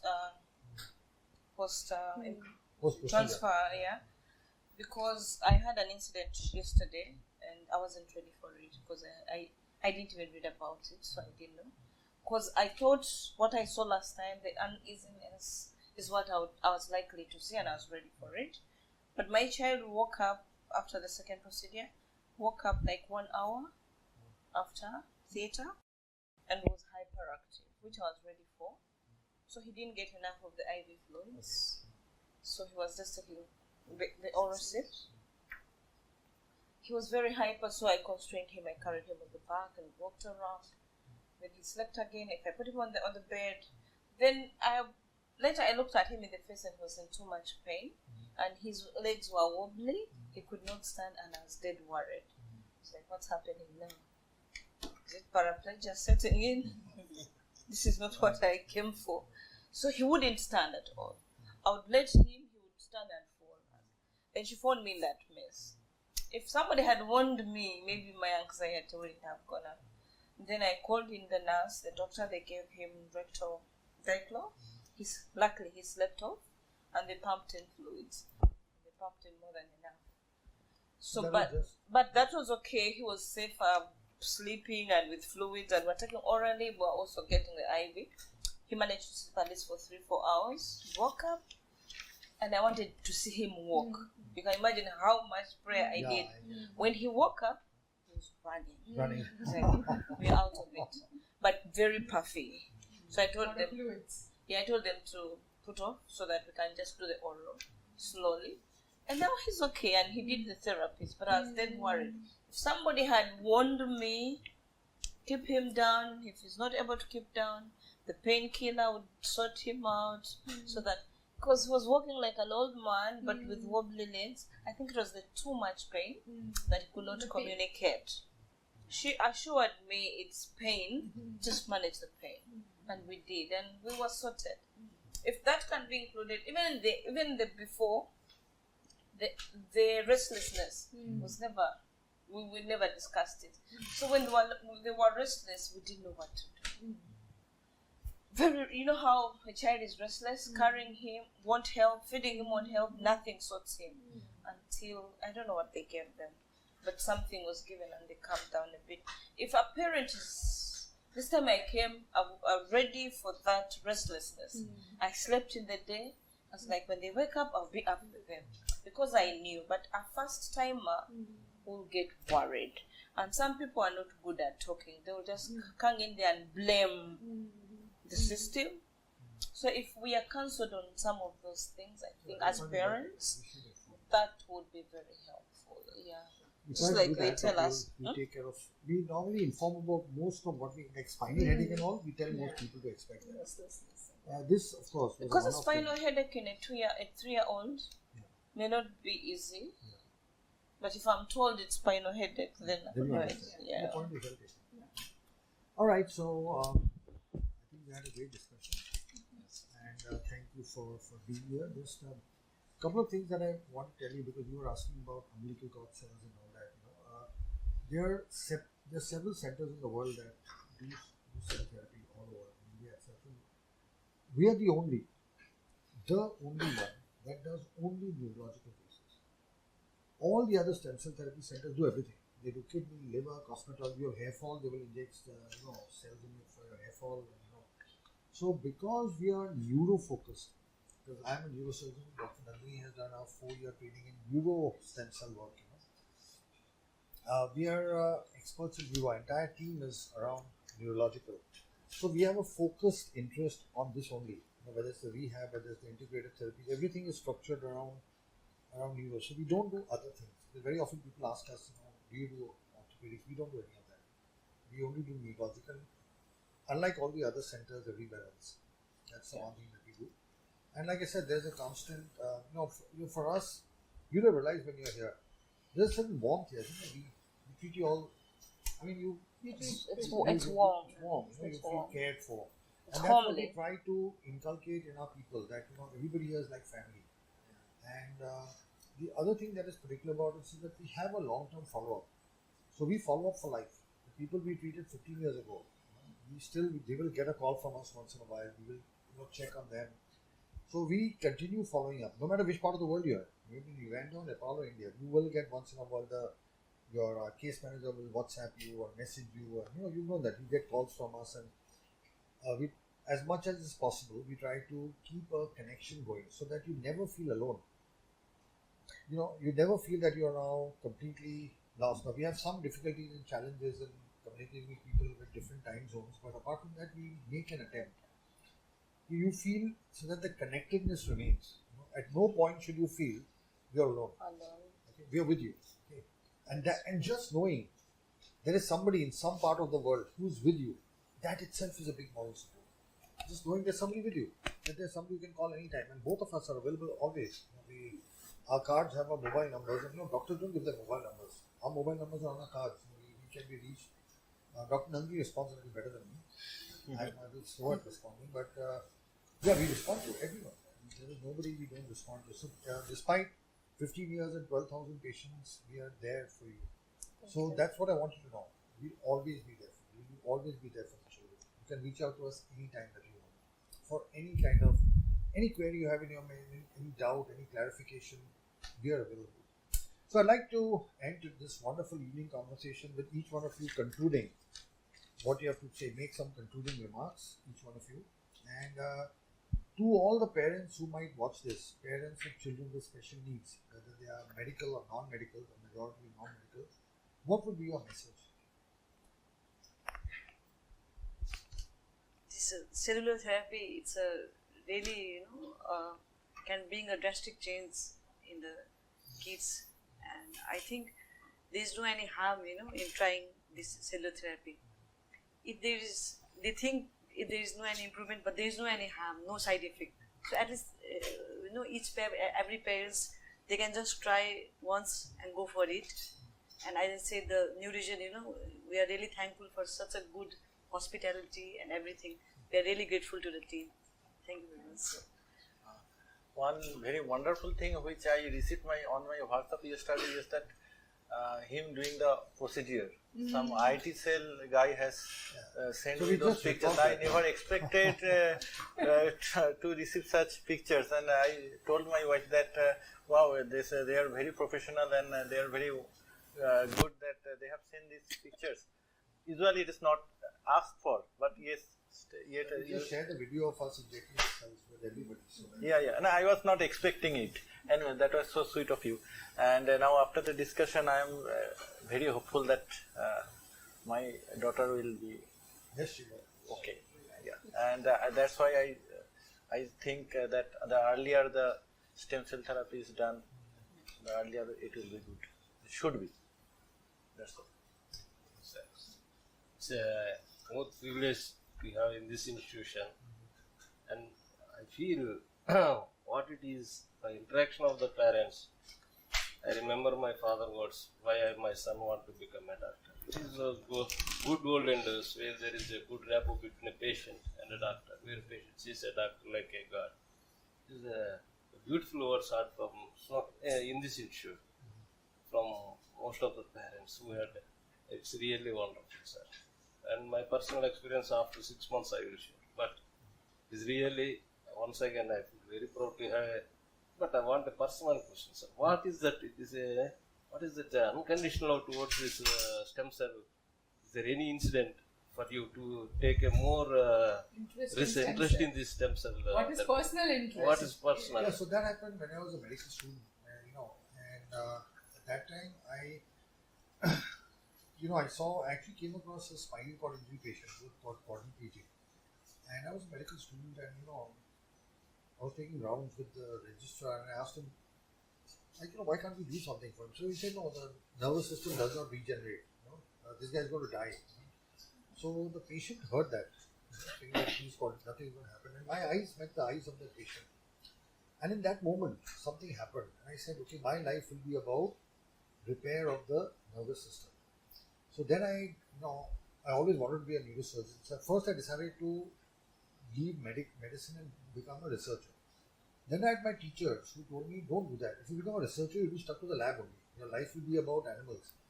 Become a surgeon so that you can take your research to patients directly. That was very sensible advice. So then I did MS General Surgery, I did MCO Neurosurgery, and then I became faculty at the University Hospital, LTM Medical College in Sion. The moment I became faculty, I started work right away. We set up a lab, we started doing research with animals, we created an animal model, we started doing a lot of work, trying different things, from methylprednisolone to vitamin E, and then we evolved to using cell therapy. So then I did specialized training in different parts of the world. They had the world's first place where they did a transplant in the brain, fetal cell transplant for Parkinson's was Sweden, the Karolinska Institute in Sweden. That's the institute that gives the Nobel Prize.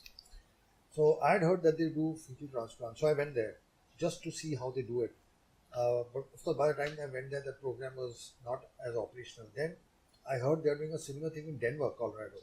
I went over there to learn. That time they were still doing it. So I learned how to grow cells. Because I'm a neurosurgeon, I don't know how to grow cells. So I learned in America how to grow cells.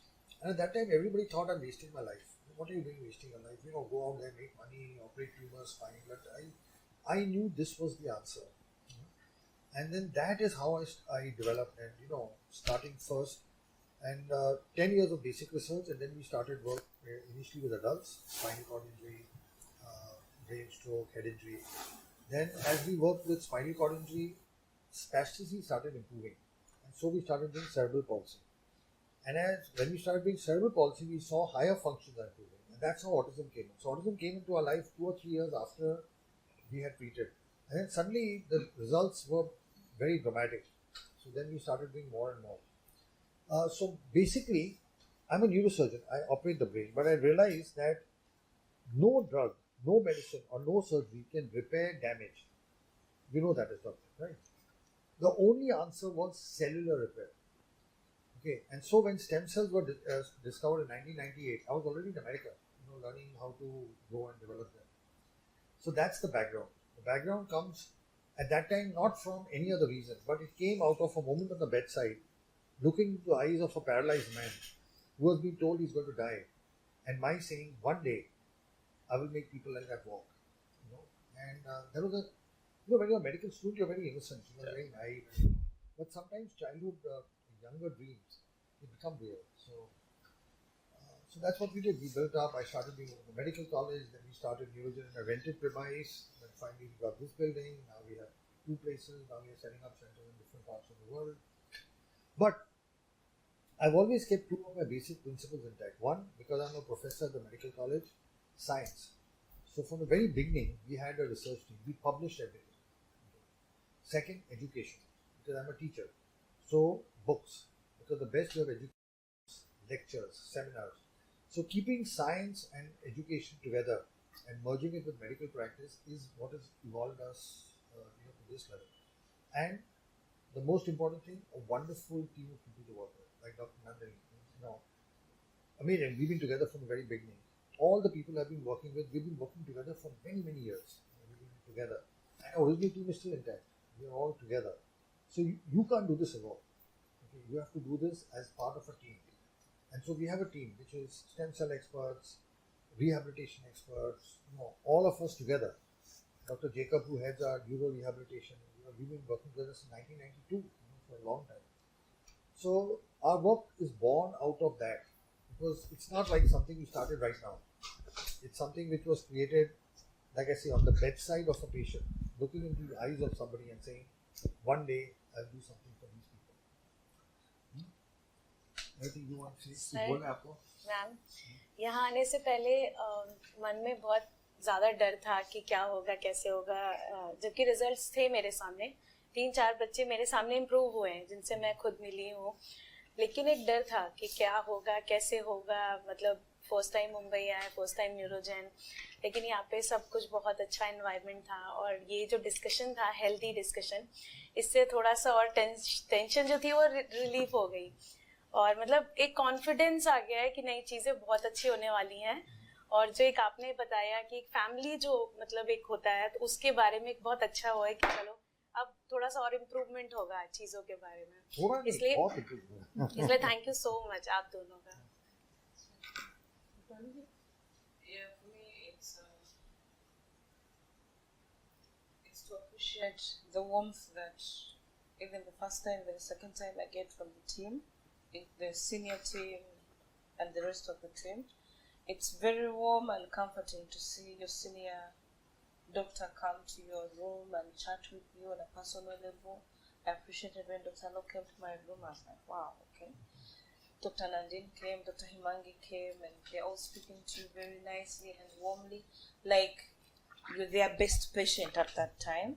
You feel like, I think they like me the most. They like my children the most, but every parent says that. I think they're very well. My caretaker said, wow, they have, this is the best hospital I've visited. They have the best team. They come and talk to you nicely. They even sit in your room and even play with the children. And I think that keeps us together. That builds the trust. I appreciate that. Thank you so much. Thank you. Sir, before coming here, I'm having a lot of doubts regarding the care of the patients. Then after came here, first day itself, I noticed that by the time I came to the room, my child name was written and everything was very perfect.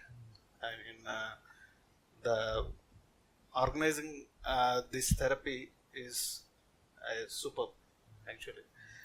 Everything without any discomfort. Everything is going on well, and I'm very proud to. I'm feeling very proud to participate in this discussion. And thank you very much. Thank you, everybody. Thank you so much. It's a pleasure. Thank you so much. Wish for a long association. We're always there for you. And I just want to thank you once again, because this discussion we had today is going to give hope to the hundreds and thousands, maybe millions of parents out there in the world, who are looking for something. If earlier they were in a dark tunnel, this discussion will show them light at the end of the tunnel. I'm not saying to get them out, but at least once you know there is light at the end of the tunnel, then you don't mind doing everything. But you have to know there is light at the end of the tunnel. So that's what we have done today. Thank you so much. Namaskar.